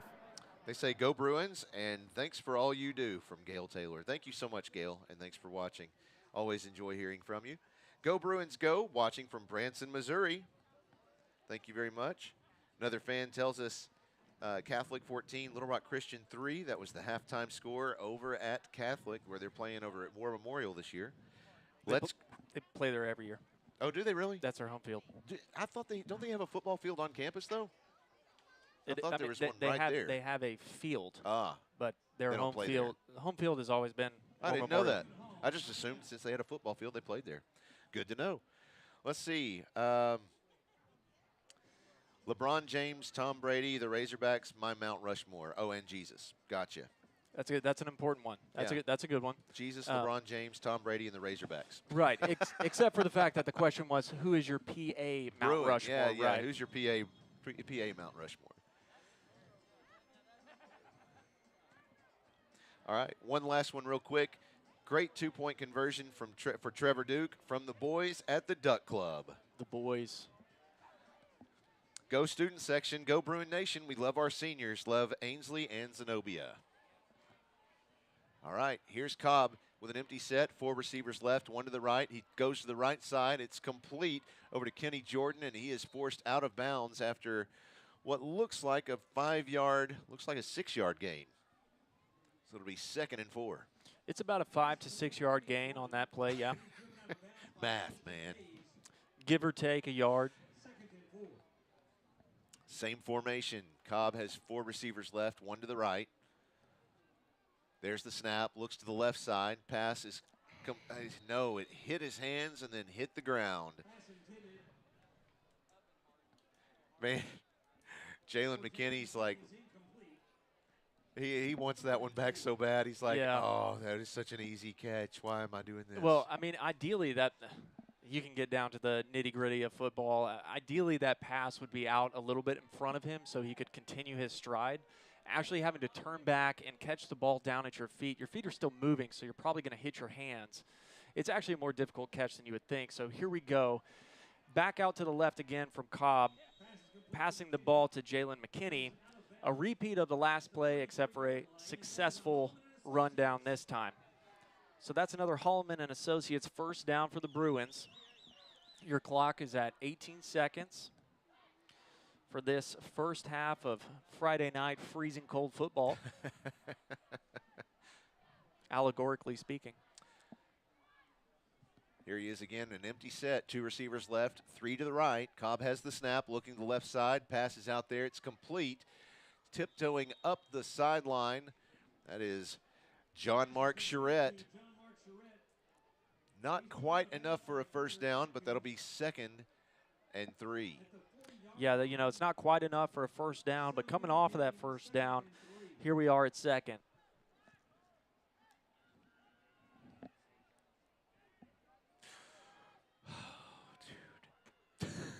Two receivers left, 3 to the right. There's the snap. Looks to the right side. Pass is complete.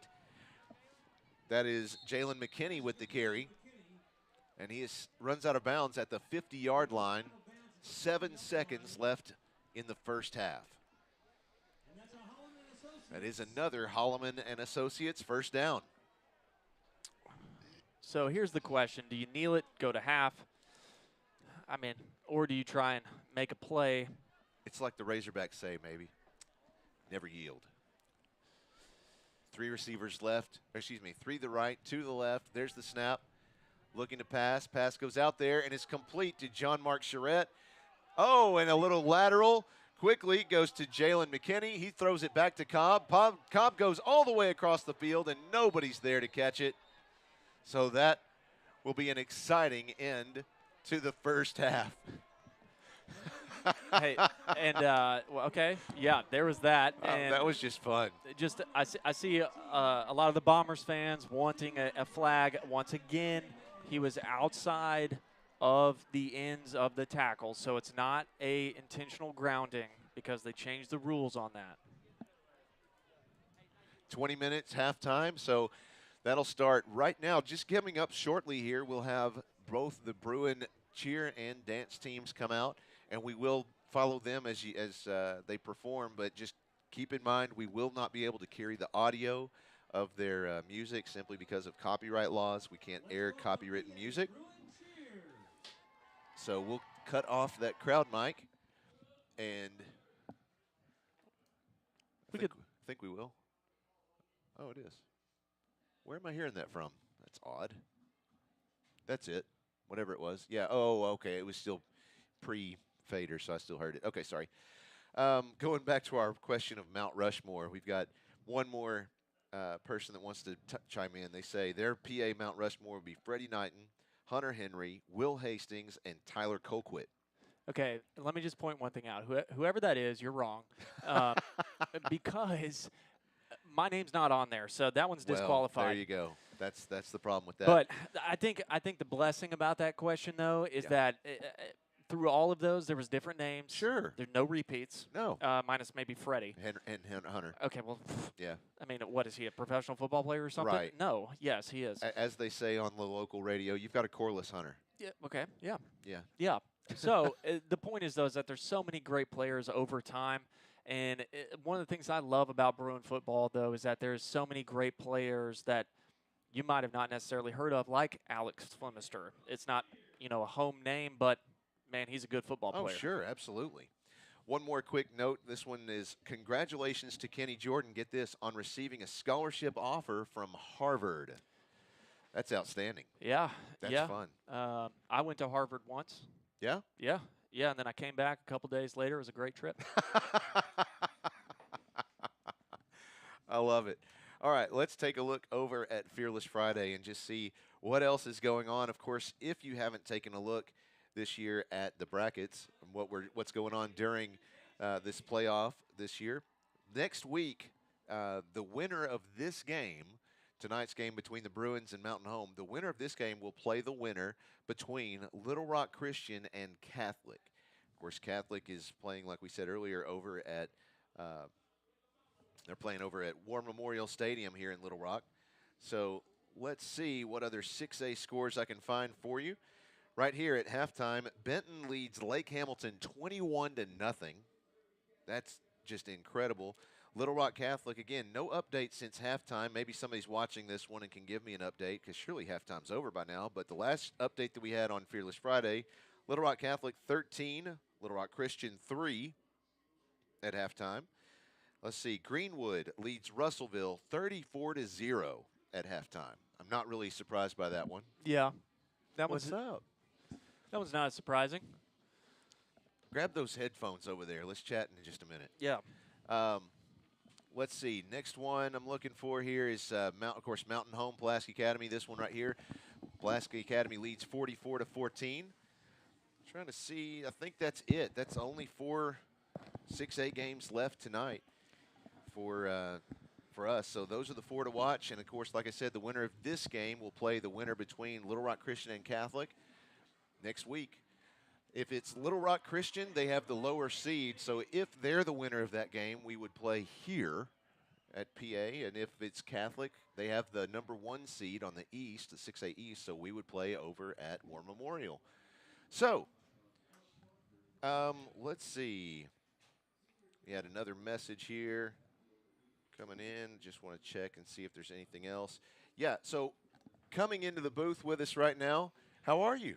I'm doing great. This is John Justice, who teaches our broadcast media class, along with, of course, many other classes. Yeah, I also have my wonderful, I got to give a shout out to Sarah Gorman, who is my co-teacher for broadcast media. She's out there watching tonight. I know she is. Oh, yeah. You know, folks, if you have watched these student spotlights, I know it's my voice that you're hearing every time, but I am not the one who's putting in all the work on this stuff. Let's make that very clear. That's the kids that are students in the broadcast media class, and they've taken that over for the past 6-7 weeks, I think. Yeah. And they've just done an outstanding job. Yeah, it's been a lot of fun.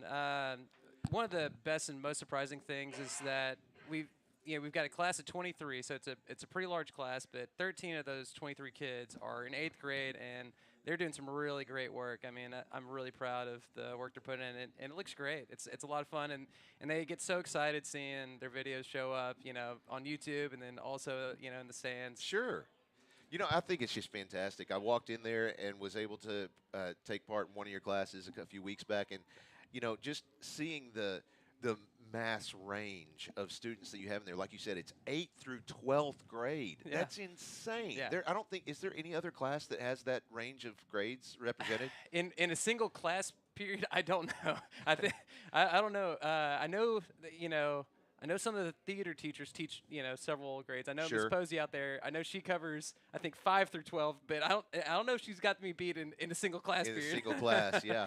Yeah, but they do. They're fun. passionate about it. Yeah, they love it. So, I just love that you've taken that on. Tell us what other classes you're teaching this year. So I've got 2 classes of Computer Science 1, and that program's just grown insanely. So when my first year here, so 2 years ago, we had a class of 8 kids. And we now have 2 classes of Computer Science 1, so we got almost 40 kids in that class now. We've got Computer Science 2, which we've got 10 kids in. The class didn't even exist until this year. But, the demand was so high, the kids wanted to keep learning more, so we created the class for them, and it's great. Yeah. And then we have 8th grade robotics. So our robotics classes are new this year. We've got 8th grade robotics. We've got 20 kids in there. And then we've got an upper school robotics class now, too, which that program's going to just keep growing. And for anyone out there who hasn't heard the good news, we recently just had a best competition for robotics, and we really didn't know what to expect. None of our kids had ever done a robotics competition, and we came in and we did well enough to qualify for regionals. Our team outperformed teams like Central and Parkview, who've been at this for a decade or more, and so we took a lot of pride in that. I think one of our biggest points of pride was our spirit and sportsmanship. We got 2nd overall out of 20 schools. Nice. Yeah, I think we should have gotten first, but Central brought their drum line, so that next year we're bringing our drum line. No doubt. You didn't know that was a thing, I'll bet. Yeah. No, next year we're gonna be prepared, and that was the thing. For both on the engineering side and also just showing up at the competition. For a lot of us, me included, this is as a coach. This is my first time, and my other 2 co-sponsors I got to give a shout out to, Les Williams and Tanner Clements. Those 2 had done it before, but the majority of us never had, and we've got a huge club. It's almost 60 kids. Yeah. And we showed up in force, and it was awesome. Yeah, Great they were experience. telling me, I think that they said that that's the largest club in the school. Yeah, probably. Yeah, it's great, and it's so diverse. Well, and it's fun because you've got the three different groups represented. In this competition that you're talking about. You've got the engineering side of it, the hardware side, I would say. Yep. And then of course you've got the coding side where you're out there actually writing the code that the robot uses to complete the challenge. And then you've got what I thought was really interesting to me, the part where they included basically a marketing element. Yes. Oh, it's great. And that's interesting to me because that gets somebody involved in this robotics competition that might not have any interest in robotics. They're over here trying to learn marketing. Yeah, no, and that's great. And I think that's one of the reasons why we've had so many kids be able to contribute. You know, I've got to give a shout out to Stephanie Key. She's awesome. She's been really great on that marketing side. We've got a few. Actually, we got several sophomores who have been killing it too. I mean, Seth Harrison, Baron, Jack, Lowenthal. I mean, those guys. I mean, Peyton, gotta give another shout out to him. I could like spend I'm sure you 10 could. minutes giving shout outs to these guys, but I mean, the whole club is great. Love them. And yeah, it's been a ton of fun. But yeah, it's nice. Like there's all these different ways that kids can contribute, even if they are not as confident on, you know, building the robot or coding and things like that. Right. Where they still get to be involved, and it's fun. Yeah, it's really neat. Awesome. I'm trying to think if there's any other class I forgot. I've got web development, which you know. That's right. Yeah, you taught it previously. Yep. So yeah, I've got that.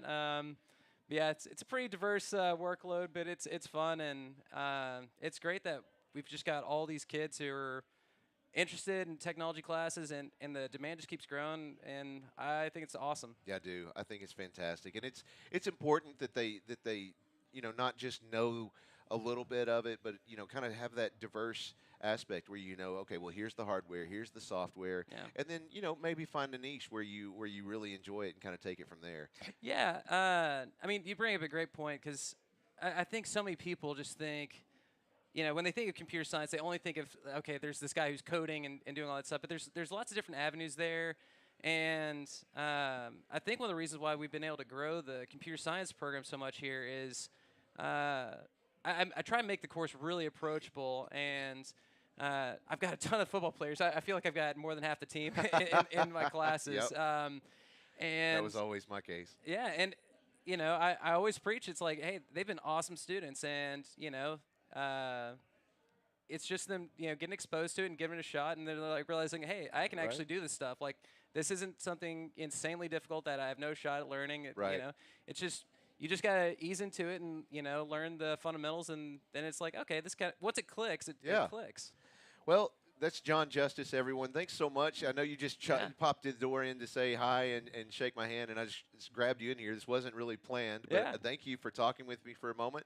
And we're going to take a break. We'll be back with the second half of tonight's game in just a few minutes. At Akel's Carpet One, they can get it for you at wholesale. That's not just a slogan at Akel's Carpet One. It's their real money-saving story. You can get the lowest prices on carpets, floors, and real wood cabinets. They have nationwide buying power, low overhead, and local ownership that make all of this possible. Don't shop at the home centers or online when you can shop local and get the best wholesale prices. At Akel's Carpet One, we make it beautiful for less. AkelsCarpet1.com.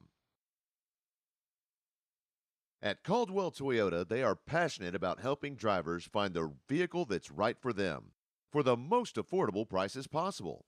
That's why they carry such a large selection of new Toyota models, because whether you're looking for something sporty, efficient, versatile, family-friendly, rugged, or all of the above, they are confident they have a new Toyota model to meet all of your needs and then some. Visit them online at CaldwellToyota.com. This Friday Night Spotlight is brought to you by Caldwell Toyota. Pulaski Academy would like you to join us in recognizing our core value student of the week, Molly Williams. Molly is senior class treasurer and is involved in many school organizations, including culinary, Spanish, and medical clubs. She has also been on the volleyball team since freshman year and has been on the swim team for 2 years. According to Danny Mora, head volleyball coach, Molly Williams is an amazing human being.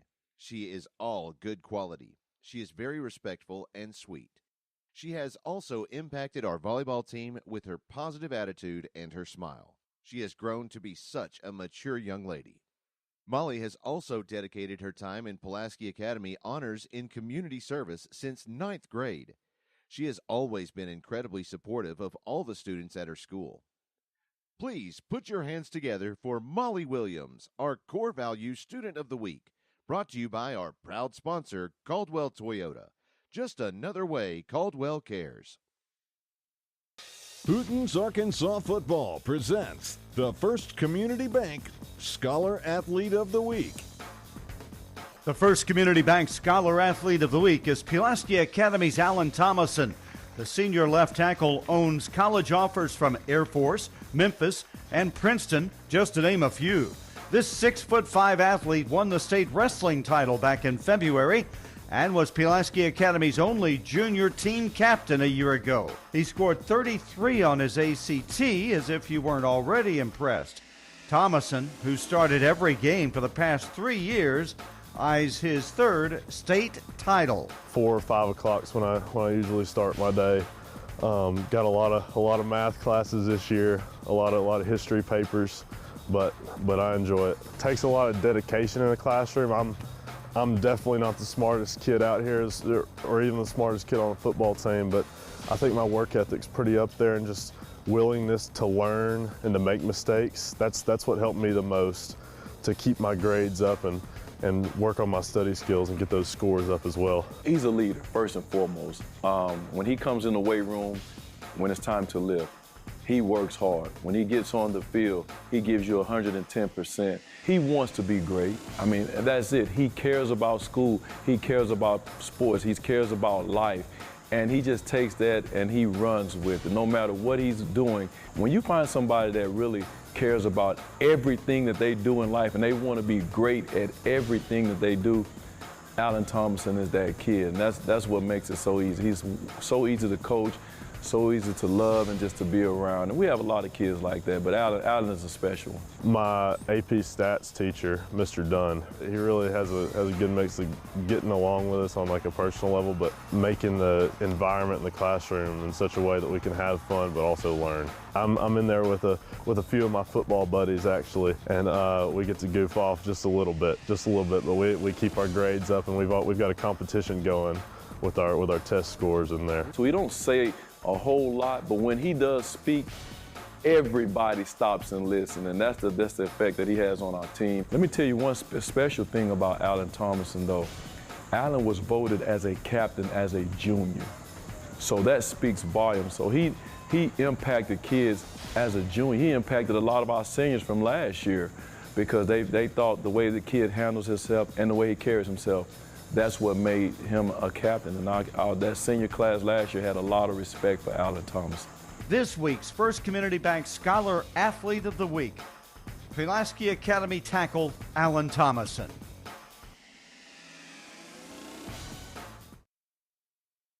Central Arkansas Mahindra can provide you with the latest and best in outdoor power products to make your outdoor living more enjoyable. Combine this wide array of selections with their friendly and knowledgeable staff, and we're convinced they will become your only stop for all of your outdoor power needs. They're happy to help you find either the perfect outdoor power equipment, service, or the parts you've been looking for.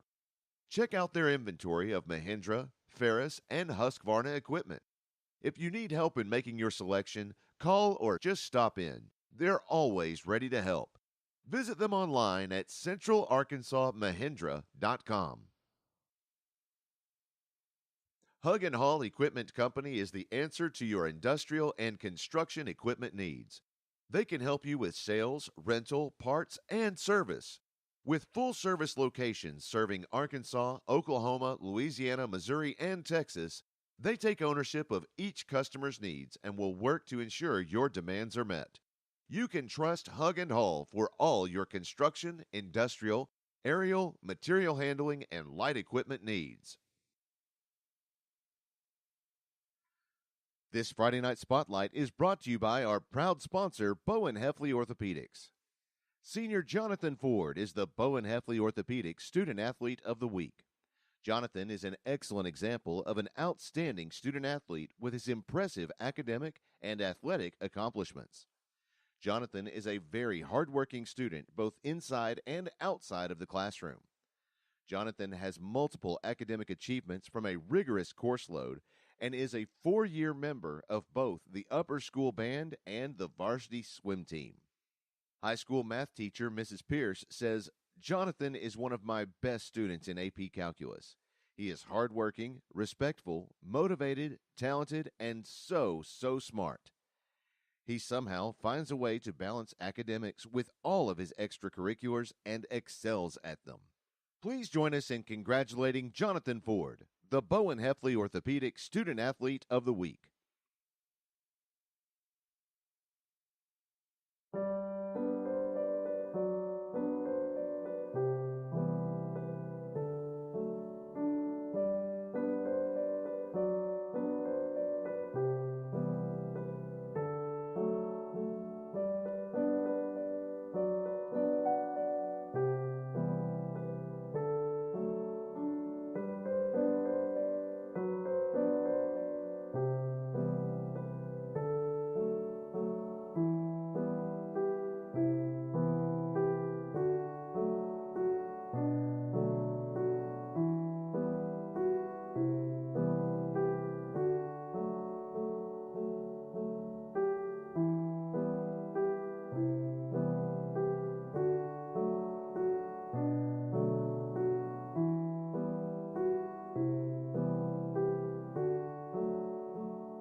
Ron Jones and Charla Emery offer you a combined 40 years of real estate experience for all of your residential or commercial needs, whether you're buying or selling. Ron Jones RE/MAX Affiliates Realty is standing by to take your call and schedule a market survey or consultation at your convenience. They have the expertise to navigate the current market conditions to your benefit. You can rely on their experienced realtors to get the results you need. For listings or more information, call 501-416-3658 or visit them online at ronjonesrealtor.com.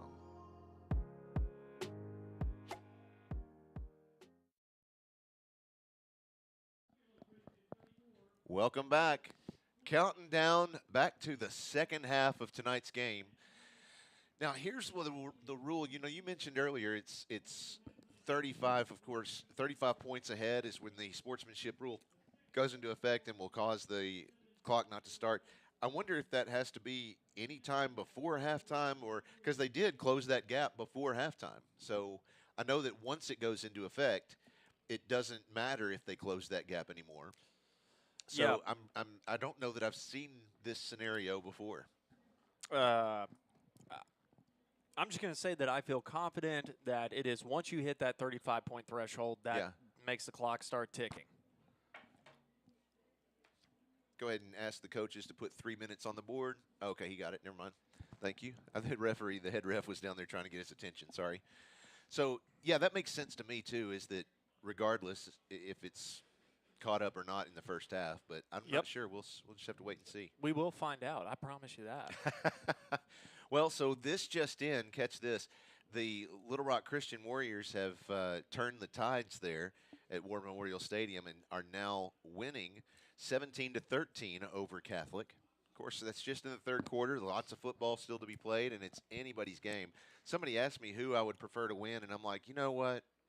I would kind of prefer to play at home, but I would like to play Catholic. I'll be honest.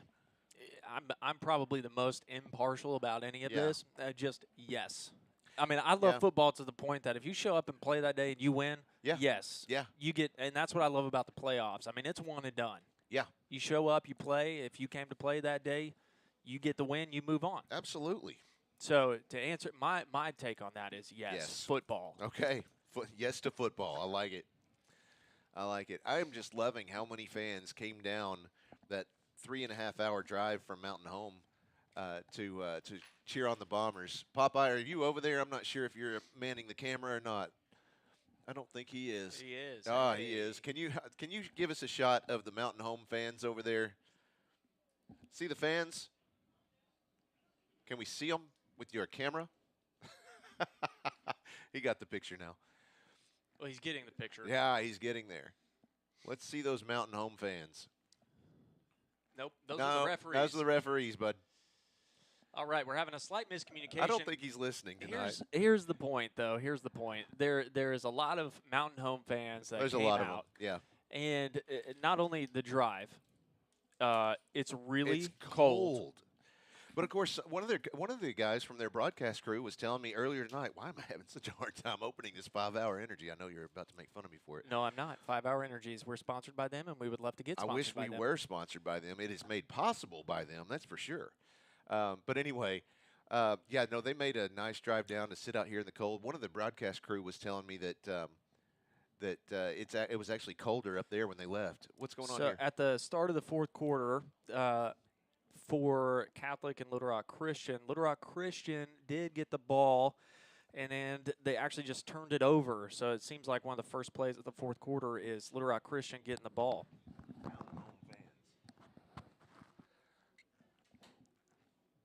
Oh, wow. That just popped loose, and he landed right on it. Nicely done. Yeah, so for everyone at home that cannot see that, it's literally just another football game between Yeah. Catholic and Little Rock Love it, Christian. There was love a it. fumble.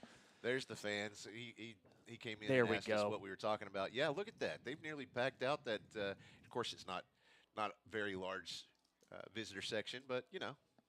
Look, it's a 3.5 hour drive. Yeah. And it's really cold outside, Mhm. and they had the option to watch it inside. Yeah, they did. Right. So that I mean, not only we're doing it, but they have 2 different broadcast crews that are broadcasting the game from Mountain Home for their area. monsters. Yeah. That's the other thing that I love. I love that the trend is picking up, not just for another sense of camaraderie where the students can get involved in it at an early age or even later on in their high school time, but also it allows accessibility to those that there are plenty of games my grandparents would have loved to watch, but they just couldn't make it. Oh, sure. So this is a game changer, no pun intended. Well, there's the kickoff to start the second half. Oh my goodness! Look at this guy. Yeah. Stop moving. Well, that's okay. There's a lot of people that in that moment you get excited, but yeah, you can't return a onside kick. It's got to stop right then and there. Yeah. Is there a flag? Whoa! Why is it going the other way? Yeah, I actually think it bounced off of one of our guys' helmets just before it hit that 10-yard mark. I see. I hate to admit that, but I believe that's what I saw. I did just confirm in my ear that is what they saw. I'm not sure what happened there, babe. If you could turn that ref mic back on. What did you hear? What he said? We couldn't hear him. He said Yeah. it is Okay, their ball. It was exactly what you said. Yeah. Okay, thank you. Well, I just wanted to hear what verbiage he used. Hey, you don't have to actually. explain yourself. Yates with the pass to number 8, Brady Barnett. Pass is complete to Brady Barnett. He's stopped by number 18, Davis Hossel. Looks like Davis Hossel with the stop. 2-yard line, 2nd and 3. Also, whoever if the person on score stream right now helping me with the score is listening, thank you so much. I put like 4 scores in the first quarter that belonged in the second quarter. So there's Yates, a little reverse, a little trickery from the Bombers. That was Chris Hubbard working the ball up the field. That's going to bring a fresh set of downs for the Bombers. 38-yard line, 1st and 10 Bombers. And, I mean, here's the thing about these night games, though, especially at this point in time, it only gets colder. Yeah. I mean, that's it. Yates has 3 receivers to his right, rolls out to his right. He's hit as he throws. A little bit slow to get up there. That's John Stephen Goodwin with the tackle. So John Stephen Goodwin's much older brother, Colin Goodwin, was one heck of a football player too. Okay. He actually went to the Air Force. In case if anybody wants some PA history. Yates has his running back to his right, 1 receiver to his left, 3 to his right. Second down, takes the snap. My goodness. I don't know. I'm sorry. I got caught up on the fact. I got caught up on the fact that Romello Bell just sent one of the bombers like a bomb into the ground. and basically said, no, I will block you, and then I will continue to play. Yeah, the clock is stopping, I've noticed a couple of times. Okay, so there we go. Now, oh, well, it's running now. Who knows? We'll figure it out. Here's the snap. Looks right, throws a deep bomb down the field, and it is intercepted by the Bruins. Again. That is 2 interceptions in the red zone for the Bruins tonight. Give that to Jet Smith. Wow. Jet Smith with a great play on the ball, and that's exactly what you want to see out of a corner, making a play on the ball, looking up, waiting for the ball to come to him to make a play on that. Not once did he turn back around and try and make contact with the receiver. I mean, that was textbook defense, and that is why it works, because that is an INT for you and me. Let's go Bruins. So the Bruins take possession of the ball at what looks like the 7-yard line. He has triplets stacked on the right, 1 on the left. Quick handoff to the running back. Trying to see who that was. That's Kenny Jordan with the carry. It's a gain of about 4 yards. It'll be 2nd and 6. So if you're wearing glasses and then you put those up there, do you have like supervision? Is that how that works? Yeah. Okay. It's really kind of crazy. These particular ones say that they're focusless, I think was the term. And so there is no focus on them. It's pretty nice. Looks like Cobb has the ball. He passes to the left side. It is complete to Jalen McKinney. And PI roofing penalty down in the backfield. Thank you. I didn't see it. There's a big wall in Looks my like face. it's going to go against the Bruins. Let's get the call here. 17-yard line. There's a PI roofing penalty flag on the play. Like I said, let's get the call here. Holding on the offense. Be half the distance. Replay the down. Thank you. That was a very clear voice note. Yeah, Christina reached over and turned him down. Very crisp. So back at the 5-yard line, it looks like. It'll be 2nd and 12. Cobb in the shotgun, 2 receivers on either end of the field. He's got Kenny Jordan on his left side. There's the snap. Little play action to Jordan. Pass goes out downfield. There's McCarroll, and no, the pass was just a little bit underthrown from where Tyson McCarroll was. Tried to put on the brakes to catch it, and he just couldn't get there. Yeah, I mean, that's what happens when you're Tyson McCarroll. You're running so fast that your feet literally will not stop you. You know, I never had that issue. I was too slow. But nonetheless, that's definitely one that they're going to wish they had back. But I'm glad to see Brandon Cobb making those throws confidently. Yeah, a couple of fans still noticing that the clock is stopping. You're absolutely right. There's the snap. Cobb, he's looking downfield, throws it. Nice. And, in and out of the fingertips of Jalen McKinney. He was right there at about the 25-yard line. No, that was not Jalen. That was Andrew Pfizer. I mean, I will say if there has been a weakness from this Bruin team, it has been on plays like that. I would say not necessarily gimme plays, but where the work is done, the receiver is open, the pass is made right where it should be, and then that final step is in the process and they drop the ball. Yeah. No, you're absolutely right. 2 receivers on either end of the field. There's the snap. Oh, and he punts the ball out of the end zone. It'll take a Bruin bounce, and it is stopped by John Mark Charette at the 36-yard line. Man, that and that right there is why we don't have a designated punter. Right. That looked like a flat tire flying through the air.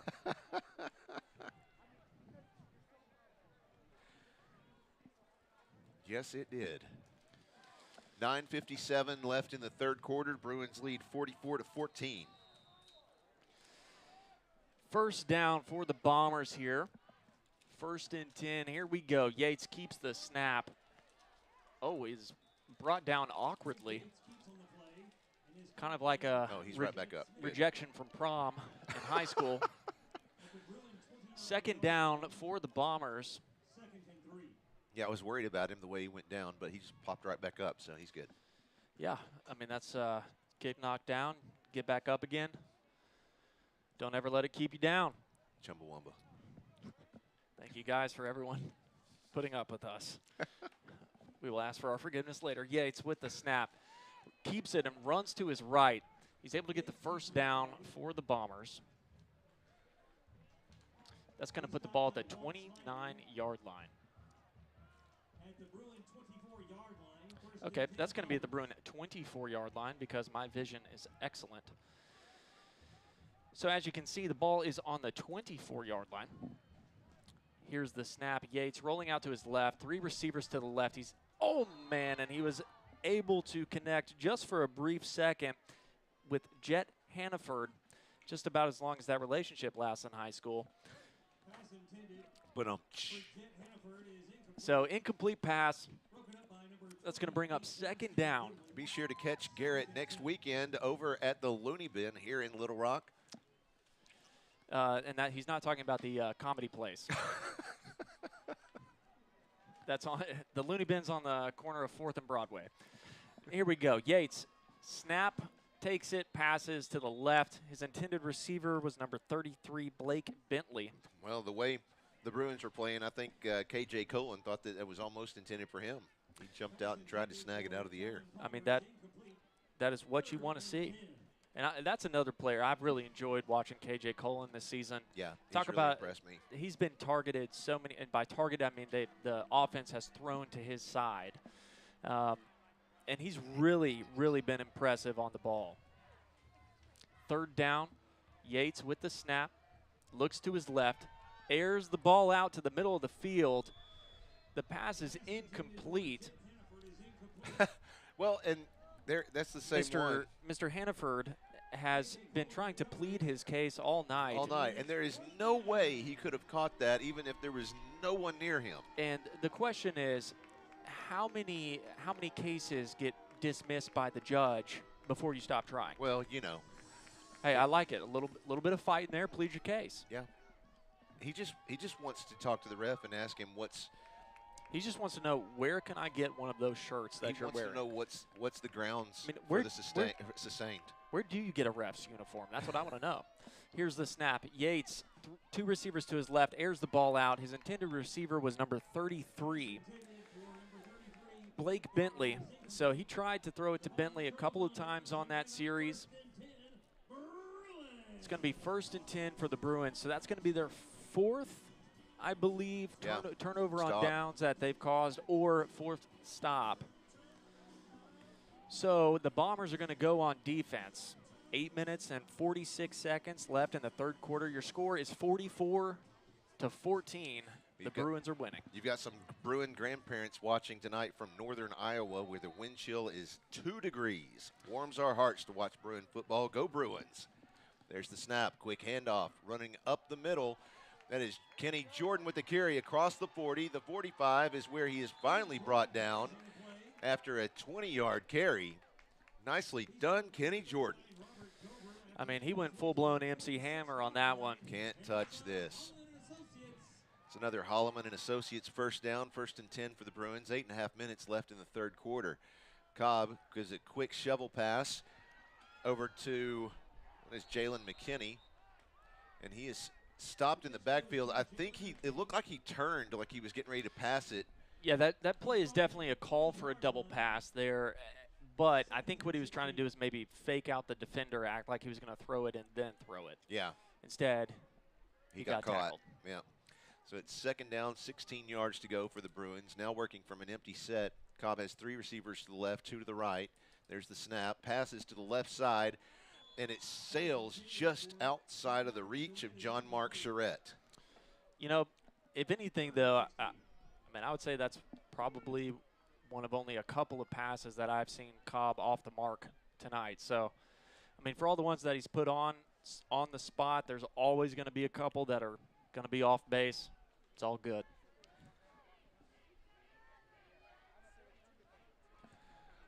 Now he has 4 receivers to the left side, 1 to the right. Working from an empty set. There's the snap. Quick handoff to Kenny Jordan. Turns upfield across the 50, the 45, the 40, the 35, the 30, the 25, and is run out of bounds at the 21-yard line. That is a Holloman and Associates first down. 7 minutes, 45 seconds left in the third quarter. So I've also decided, maybe just a thought, do we have any live fan feedback? Or No. Can I go here? You go ahead. I just think as a community, us Bruins, we should think about doing something besides that's another Pulaski Academy Bruin first down. I feel like every football team in America does that now. Yeah. Let's stay unique. Let's keep it fresh and funky. Well, make a suggestion. I don't have any. Well, maybe our fans do. We've got a feedback line. Let's hear it. What do you think, folks? So there's a timeout on the field. Looks like by the Bruins. Like, it's like his mic came on for just a hot second. What were you going to say? I was just going to say, like, you know, maybe an idea. Now, hear me out. Okay. An idea is like Chris Amsler, our PA announcer, says PA, and then the fans say Bruins. See, when I occasionally do a game for like the 9th grade or the junior JV football teams, I would say that's a first down for the Pulaski Academy. Brew what? And they would say Bruins. Yeah, I'm going to go with no on that. No? No. Well, that's just the only reason I did that is because that's the cheer that the cheerleaders used to do is brew what? Bruins. Yeah. You know, I was just playing on there. Yeah, absolutely. Yeah. Brew what? Brew coffee. Yeah. For sure, for sure. I like it. So it looks like Benton is still leading Lake Hamilton 31-0. Wow. Bryant I'm shocked by that. has dominated Rogers 42-0. Well, I just want to go back to that Benton game real quick. I don't disregard Benton. I just didn't think that they were that much better than Lake Hamilton. Maybe they aren't. Maybe it's just their night. Maybe Kretschmer's out. I don't know.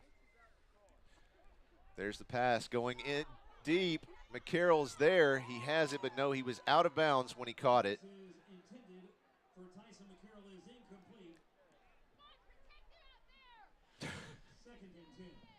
I'm not sure even what she said, but okay. I believe it was, come on, protect him out there, which I agree. Yeah, okay. let's protect our players. Sure. Here's Cobb once again, 2 receivers to the left, 3 to the right, working with an empty set from the shotgun. 2nd and 10. There's the snap, rolls out the right side. Passes going to the right. Nice. And I'm not sure. No, it came out. Came out at the end there, but that's one of the things that comes with this cold weather. Yes. Those catches that you would normally make. Man, that ball, it hurts when it hits your hands. You know, that's one thing that we've noticed the second half here. That's just kind of a recurring theme. Well, yeah, because when you start out the game, like you've already been warming up, you do all of that, and then when you go back into a warm building. Yeah. And then you come back out here, and your warm-up is a little lap and some jumping jacks maybe. Yeah. I mean, you're cold. Yeah. There's the snap. Quick handoff to Jordan. Up the center. He's across the 15, the 10, the 5. Touchdown, Bruins. Kenny Jordan. I mean, Kenny Michael Jordan on these touchdowns. Right. My goodness. Seriously. Well, that puts the Bruins up 50-14. They now have a 36-point lead, and no question about it. Now, the sportsmanship rule will be in effect the remainder of the game, so we will have a running clock. I mean, can he score some more? Oh, yeah, absolutely. Kidding me? I can't wait to see it. Looks like he's coming off the field for now, though. Look here. I think we might have ourselves another senior play. Oh, boy. Got a couple of subs. 9 seconds, 8 seconds left. Somebody's going to You got to line up. Got to line up. Got to line up. Now All they're right. going to take a timeout. They're not ready. Timeout, P8. It's their second charge timeout of the half. Oh, I bet coaches aren't necessarily happy about doing that, but trying to get one more senior play in there. Looked like that was Christian Rose, another offensive lineman who was out there. I think he was behind center. Think so? We'll have to wait and see what. Let's see what's going on. Sarah Gorman reports that in the fourth quarter, 3:31 left in the game. Catholic High is now back on top, 19-17, with 3 minutes left. Thank you, Sarah, for reporting in for us from.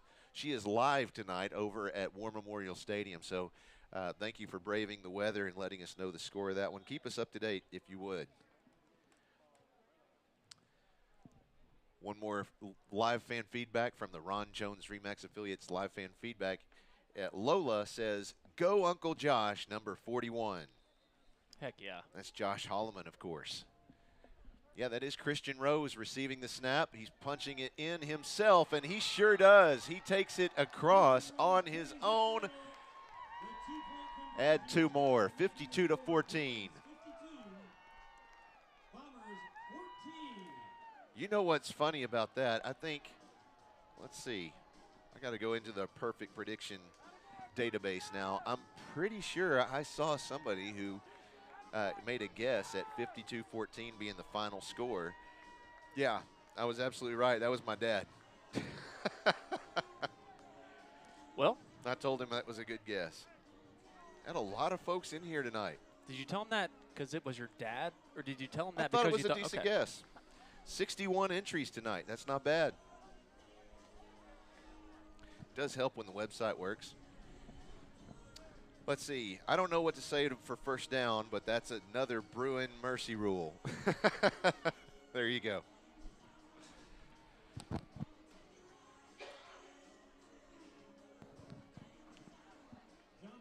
That is John Stephen Goodwin preparing to kick off for the Bruins. Has it teed up traditionally, and it goes deep. Nice kick. Yes, it is. And that, oh, wow. He's going to field that from inside the 5. Oh, and he's still on his feet. Watch out. Finally, no, there he goes. He finally is forced out of bounds on the Bruins side of the 50-yard line. Looks like they're going to spot that at the 40-yard line. Yes, they will. So let's use this as the example as to why we kick onside kicks. Yes. Look where the ball is. Same place. Same. It's actually a better field position for the opponent. Yep. Than you normally would have. Yeah. So might as well just onside it. Sure. Well, and you don't risk what almost just happened was all the way in for a touchdown. Yates, lone man in the backfield, takes the snap, looks to his right, sends it deep down the field. I don't think his receiver was on the same brainwaves as he was. Well,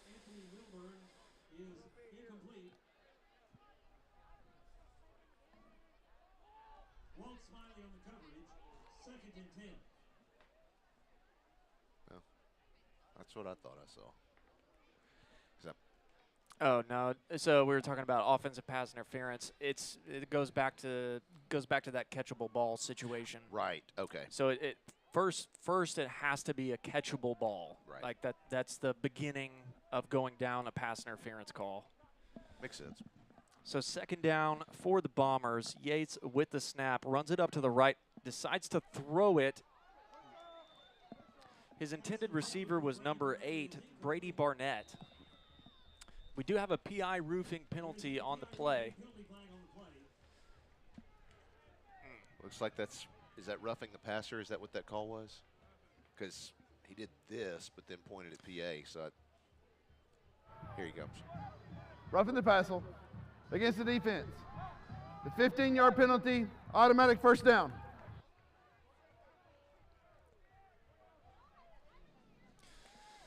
So, not an ideal penalty under any circumstance. No.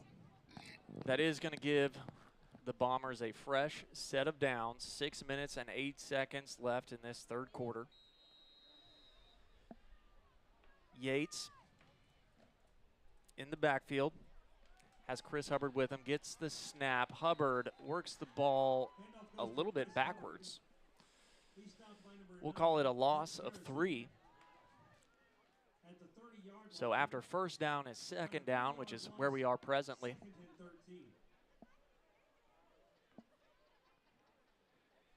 This just in from War Memorial Stadium. Little Rock Christian has now scored with 1:14 left in the game. They lead 23-19 over Catholic. Second down for the Bombers. Yates with the snap, has 4 receivers. He dumps it down to number 25, Chris Hubbard, who doesn't get much further after he makes the catch. That was Preston Spann wrapping him up by the ankles.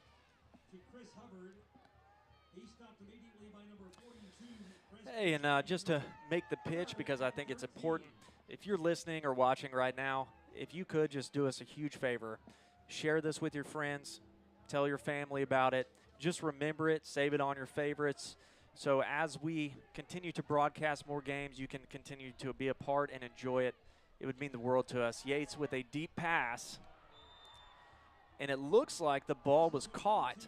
I don't even know how. I don't either, but that was an impressive catch by Brady Barnett. And they've been trying to get the ball to him for a while now, so I know they are glad to have connected one with him. But, I mean, that ball just made it at the right place at the right time. 2 Bruin defenders right there.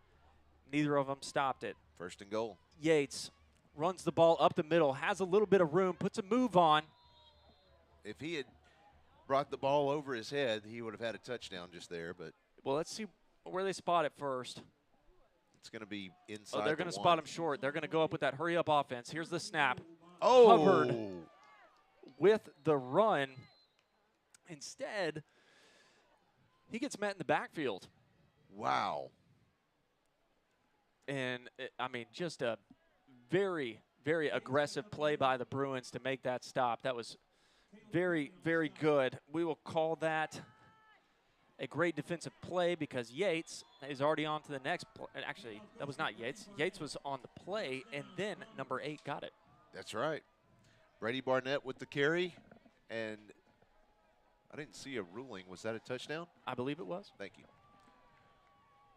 I think sometimes the officials think it's just obvious, so they don't do anything, but I prefer to wait on the official to tell us that, yep, that's what happened. 52-20 now is the score. Clock is still stopping. Oh, that's right. It stops it for touchdowns. That's right. So it looked like they were going to try and go for 2. Instead, we have a PI roofing penalty, a false start. Part of the snap. False start on the offense. 5-yard penalty. Replay the try. So, yes, my echo sounds a little bit different than my voice, but like I said, false start. I do miss Burl Ives from the last game. Man. That was fun. I want him to read us some stories, like some bedtime stories. Yeah, I was really enjoying that. So now they have a decision to continue to go for 2, or they can kick the extra point. Looks like they're all looking down at their playlist. Going for it. That's what it looks like. Barnett gets the snap. The ball is sent into the end zone. It's an incomplete pass. So Barnett is listed as a QB on the roster. So it may be that Yates was still feeling it a little bit from that roughing the passer. I want to also mention Peyton Adams, defensive lineman out there. He just walked over, and I'm not sure he's the one that knocked down the quarterback there, but he went over and helped him up, gave him a pat on the back. And I'm not sure what the exchange was, but he asked him a question. The quarterback nodded his head. I'm guessing he said, "You okay?" Yeah. "Good, bro." You know, Well, I just love that. I love seeing that on both sides. You know, and I've seen it on both sides, and I try to call it out when I can on both sides of the football. But, you know, it's awesome when I see him come out there. And it's a hard game. It's a physical game. But when you can still see that there's a human aspect of it, I just love that. Yeah, I mean, things will get chippy out there. Things will get aggressive. And at the end of the day, it's human nature. You know, it doesn't there's something about when you hit someone and you can hear the wind get knocked out of them. It's not exactly the most encouraging feeling. So you want to be sure they're okay. Yeah. There's the kickoff back to the Bruins, going deep. And it is fielded by Kenny Jordan. He is stopped inside, just outside the 20-yard line. Looks like they're going to spot it at the 24. That looks like Cody Ellenbaugh with the tackle. I didn't know you'd recognize him. I'd recognize him anywhere.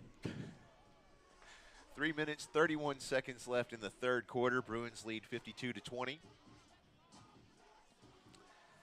Can you please explain when the clock stops and when it does not stop under the sportsmanship rule?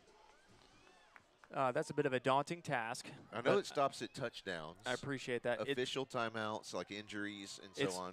Basically, anything that the referee deems to stop the clock on. Sure. Minus a touchdown and a kickoff. So basically, it won't stop if somebody runs out of bounds. Right. Incomplete passes, it won't stop. Now, it will stop on a first down, moving the marker up. Then once the marker is set, then the clock will run. Okay. If you say so. I didn't know about that one. I wasn't sure. So, hopefully you're there. Love seeing Trev and Owen Duke on the field together. Go Bruins from Grana Friends and family in Southwest Arkansas. Cobb has 3 receivers to the right, 1 to the left. He has the snap, passes to the left side. It's complete to Andrew Pfizer. Not quite enough, I don't believe, for a first down. Let's see what the referee has to say. Pass is complete to Andrew Pfizer. Yes, it is. That is a Holloman and Associates first down. So in that instance, the referee signaled to stop the clock, and then after he made the call, he signaled for it to run. So it's pretty much the referee is going to say, hey, this is when we need to stop the clock. Sure. This time the carry went straight into the defensive line, made no movement at all. Looks like he actually lost a yard or so on the play. Second and 11 for the Bruins. Cobb has 3 receivers on the right, 1 to the left. There's the snap. Rolls out the right side. Passes out there, and it hits the turf before reaching Alex Zeldin, his intended receiver. A minute and a half left in the third quarter. Really hoping, Sarah Gorman, I hope you come in with that next score update. I'm biting my nails. It sounds like a great game over there. All right, how about this? She's just in as soon as I say that. She says, OMG, Catholic scored from the 20 with 10 seconds left in the game. But the game's not over. No, it's not over yet. Here's Cobb with the snap, trying to run a screen. Intended receiver there was Kotros. Every time I say his name, I feel like I mess it up. Kotros. And for that, I deeply apologize. I think that's right. I'm pretty sure I heard somebody say that I know we've been through it before, and it makes me feel awful. 4 seconds left. Catholic leads 25-24. That is insane. 25. Oh, so, excuse me, 25-23. 25-23. Well, here's our game, 52-20. Right. Back to it. Another punt. So we're going to punt twice. Twice in one game. And that I have never seen. Right. And this is exactly why. Yep. It just gives you running momentum. So he is stopped at the 15-yard line. That's insane. Well, I could see some of the idea behind there. It doesn't matter if they score again. The clock's going to run. Sure. So like here, the clock is stopped. As you can see, it's not currently running. Right. So it's off of a punt return. So now once the ball is set and the referee will signal, now the clock will run. There you go. Yates, lone man in the backfield, looks immediately to his left, sends the ball out there. I don't know if that was a catch. No, I don't think so. There we go. No, okay, you've got the other ref coming in from behind him saying, no, it most definitely hit the surface first. Right, which is very interesting that the referee that could not see if the ball hit the ground is the one that made the call. We'll talk about it later because that's the end of this third quarter. Bruins leading 52-20 over the Mountain Home Bombers. All right, so after the extra point over at War Memorial, looks like Catholic leads that one 26 over Little Rock Christian 23. From what I understand, they have 4 seconds left in that game. So unless the Warriors can pull out a miracle, then looks like Catholic's going to walk away with the win over there. And hey, in 5A, Valley View beat Camden Fairview by, or no, it's still in the fourth quarter. They're up by 1. I thought it said final. I got excited for them. That's fun. Catholic wins that game. It's all over.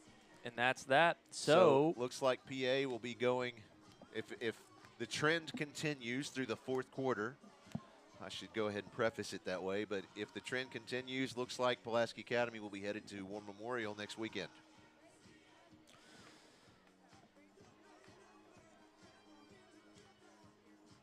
Way to go, Bruins, from Chloe and Charlie Ross. Thank you very much. Another fan says, go Miles Ward. I think we all agree with that. Yates with the snap. Here's the start of the fourth quarter. Immediately connects with his favorite, or hopefully favorite, receiver, Brady Barnett. And that's going to be a touchdown. So see on the touchdown, the referee said that, yeah. Stop the clock. So I hope I have sufficiently answered that question.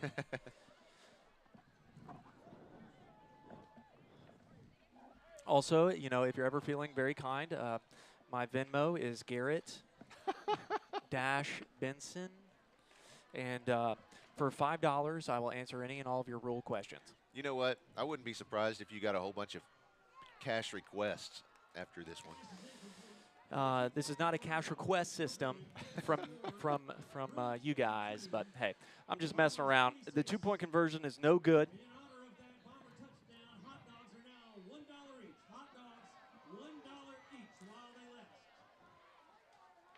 So your score is 52-26. Question, of course, just in from our Ron Jones Remax Affiliates Realty Live Fan Feedback. Will we broadcast next week's game? Yes, absolutely we will. The only game that we would not, and we're not allowed to broadcast, is the championship game. Unfortunately, the AAA, you know, they apparently own every team in the state. So they grace us with the ability to broadcast all of our school's games, except for the most important one of the year. And I would love to take this opportunity just to say thank you to the AAA and everything that they do for us. What is that exactly? Especially organizing all these events and being sure that everyone shows up and on time. So here we go. Here's the kickoff. And it's a deep kickoff, and it goes back into the end zone. That was a great kick. 11 and a half minutes left in the game. That was Alvaro Salas with the kick there. I mean, it's not very often that you see the ball really break inside the 5-yard line. Yeah. Inside of high school football. Now they're running the clock again. Bruins come back out. Charlie Katros in the running back slot. Brandon Cobb, of course, still out there in the shotgun. He has 2 receivers pulled in tight on either end of the formation. Looks like they're going to let that clock just kind of drip down. Under 10 left on the play clock. There's the snap. Little shovel pass goes to Tyson McCarroll. He's across the 30, across the 35, and is forced out of bounds there at the 36-yard line. That's it, Holloman and Associates, first down. He's driven out of bounds by Barrett Miller after making his way to the 36-yard line, and that's a Holloman and Associates. Here he is once again, same formation. The only difference here is Katros is now on his left side. 2 receivers on either end, pulled in tight still. There's the snap to Cobb, looks to pass. Passes forward, and he's got John Mark Charette inside the 20, And that's where he is stopped at about the 17-yard line. That puts the Bruins inside the Caldwell Toyota red zone. Man, that's got to be tough to be Cade Yates and play both ways like that, especially on a really cold night tonight. No kidding. I mean, it's 34 degrees roughly out there, but I'm sure it feels like it's 27, something like that. I mean, it's cold. Now Cobb working from an empty set, 4 receivers to the right, 1 to the left. There's the snap. Flushed out of the pocket, and he better get rid of it. He does not do that. He is tackled for a loss. Looks like that was Dylan McBride. I think that was 23. 33. Okay, Blake Bentley maybe. I don't know, one of those two. Could have been somebody. I'll bet it was a Bomber, though. I think you're right on that. For that, I will agree with you. Now it's second down, 22 yards to go for the Bruins. Under 9 minutes left in the game. Cobb has an empty set once again. 3 receivers to the right, 1 to the left. Now 4 receivers to the right. There's the snap. Airing it out down the left side, way too deep for anyone to get it. That was Charlie Cotros in the area, but I don't think that ball hit the turf until it was on the back of the end zone. Yeah, I mean, it definitely had some sails to it. Jimmy Buffett would have been jealous of where that thing could have gone. Third down, 22 yards to go.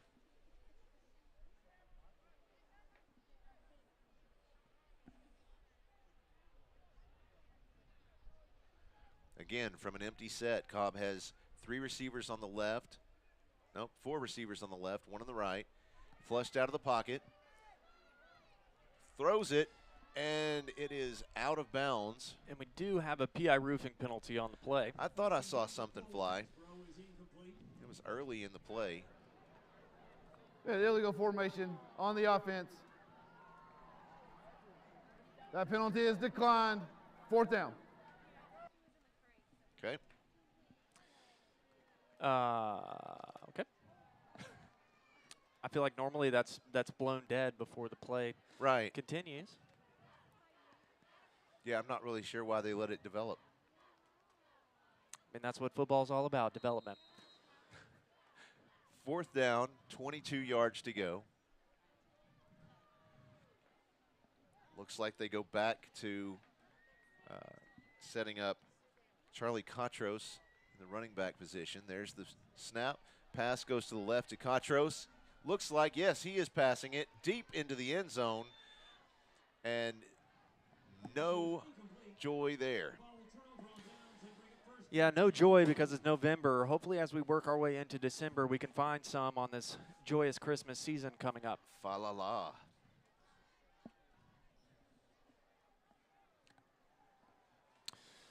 So that's going to be a turnover on downs for the Bruins. Good stop there by the Bombers.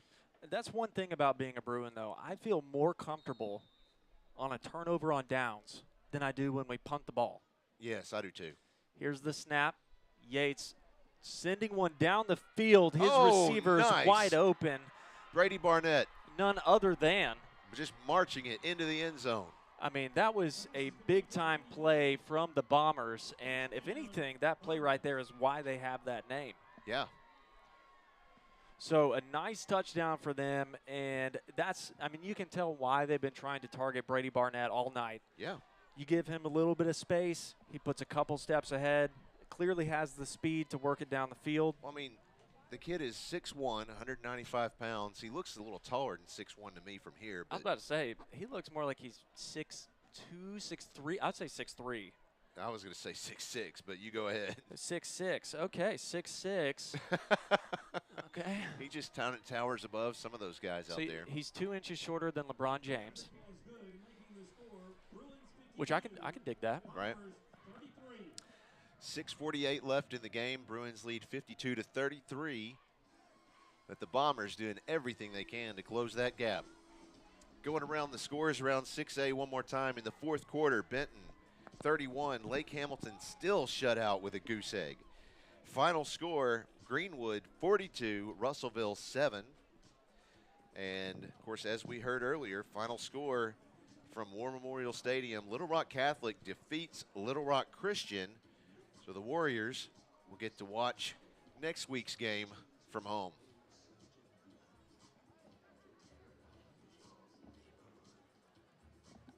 As I said earlier tonight, the winner of this game will go to War Memorial Stadium to play Little Rock Catholic.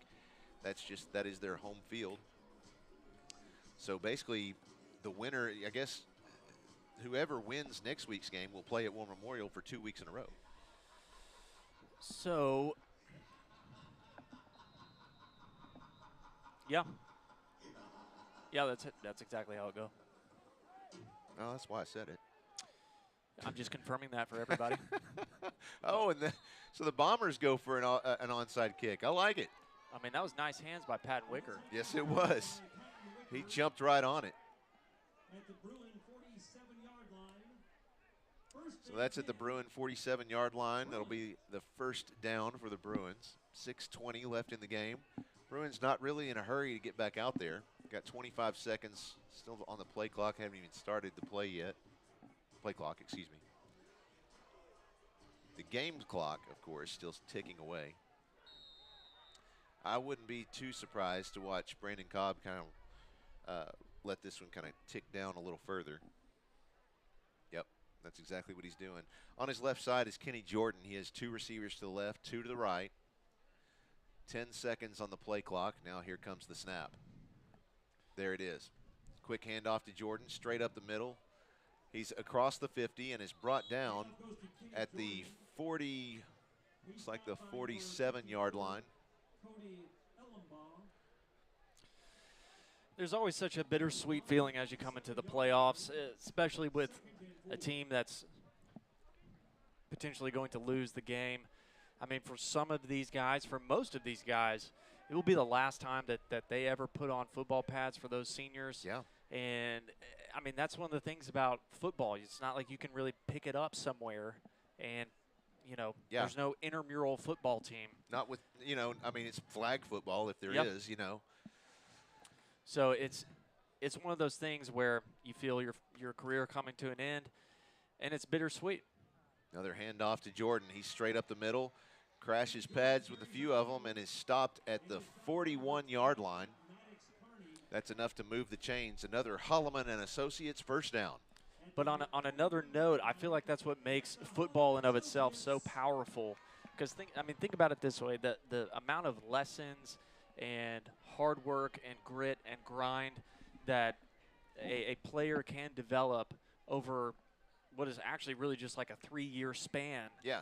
You know, it can have life-changing effects on outlooks on life, on ways that they address problems and issues. It's a very powerful sport on so many different ways. There's the handoff. This time goes to Katros. Works his way up to the 35-yard line. The Bruins really kind of changing their offense to more of a smash-mouth football just to burn some time off the clock.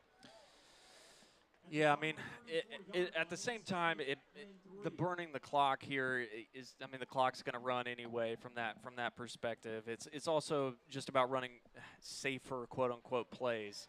What are plays that we can just get a running back in between the tackles, maybe get a couple yards and kind of wrap this thing up.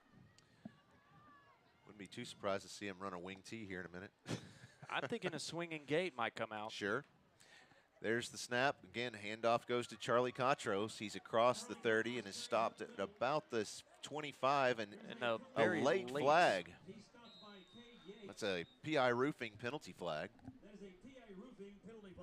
That is a PI roofing penalty flag. Is it? I believe so. It's an echo, echo, echo. Personal foul. Face mask against the defense. Half the distance to the goal. We will have a first down.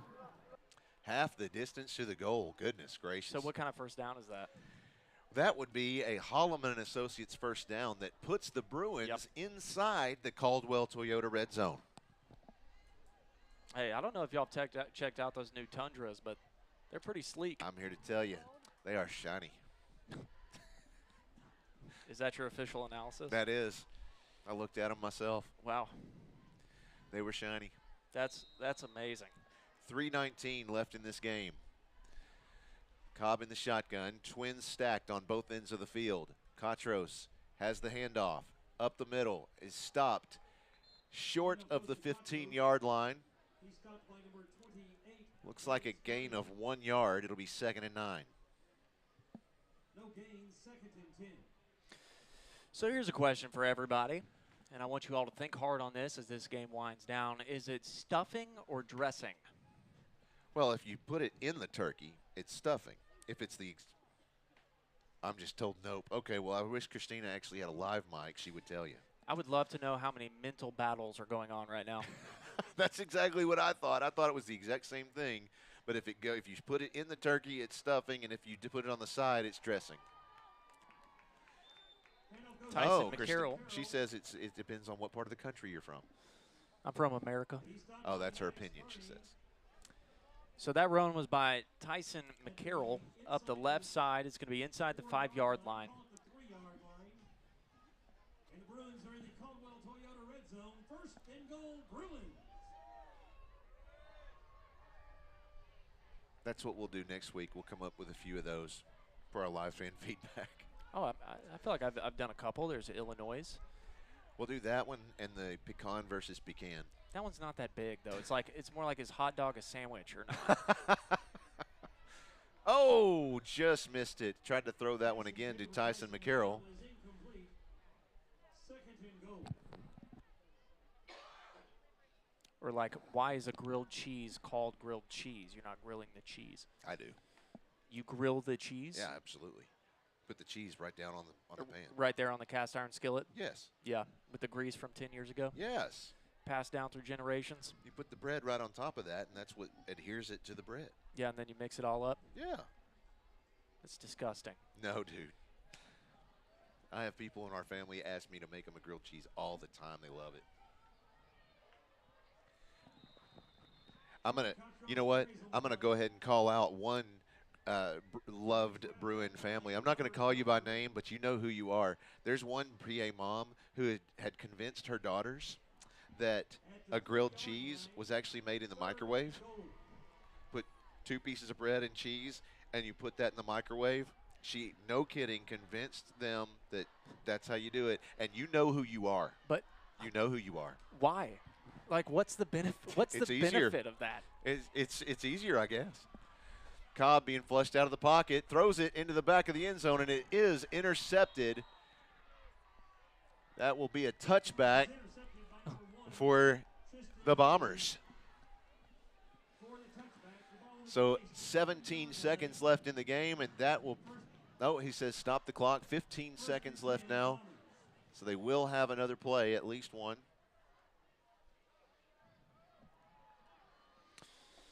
So as this game winds down, it will be Bruins versus the Catholic Rockets on November 25th.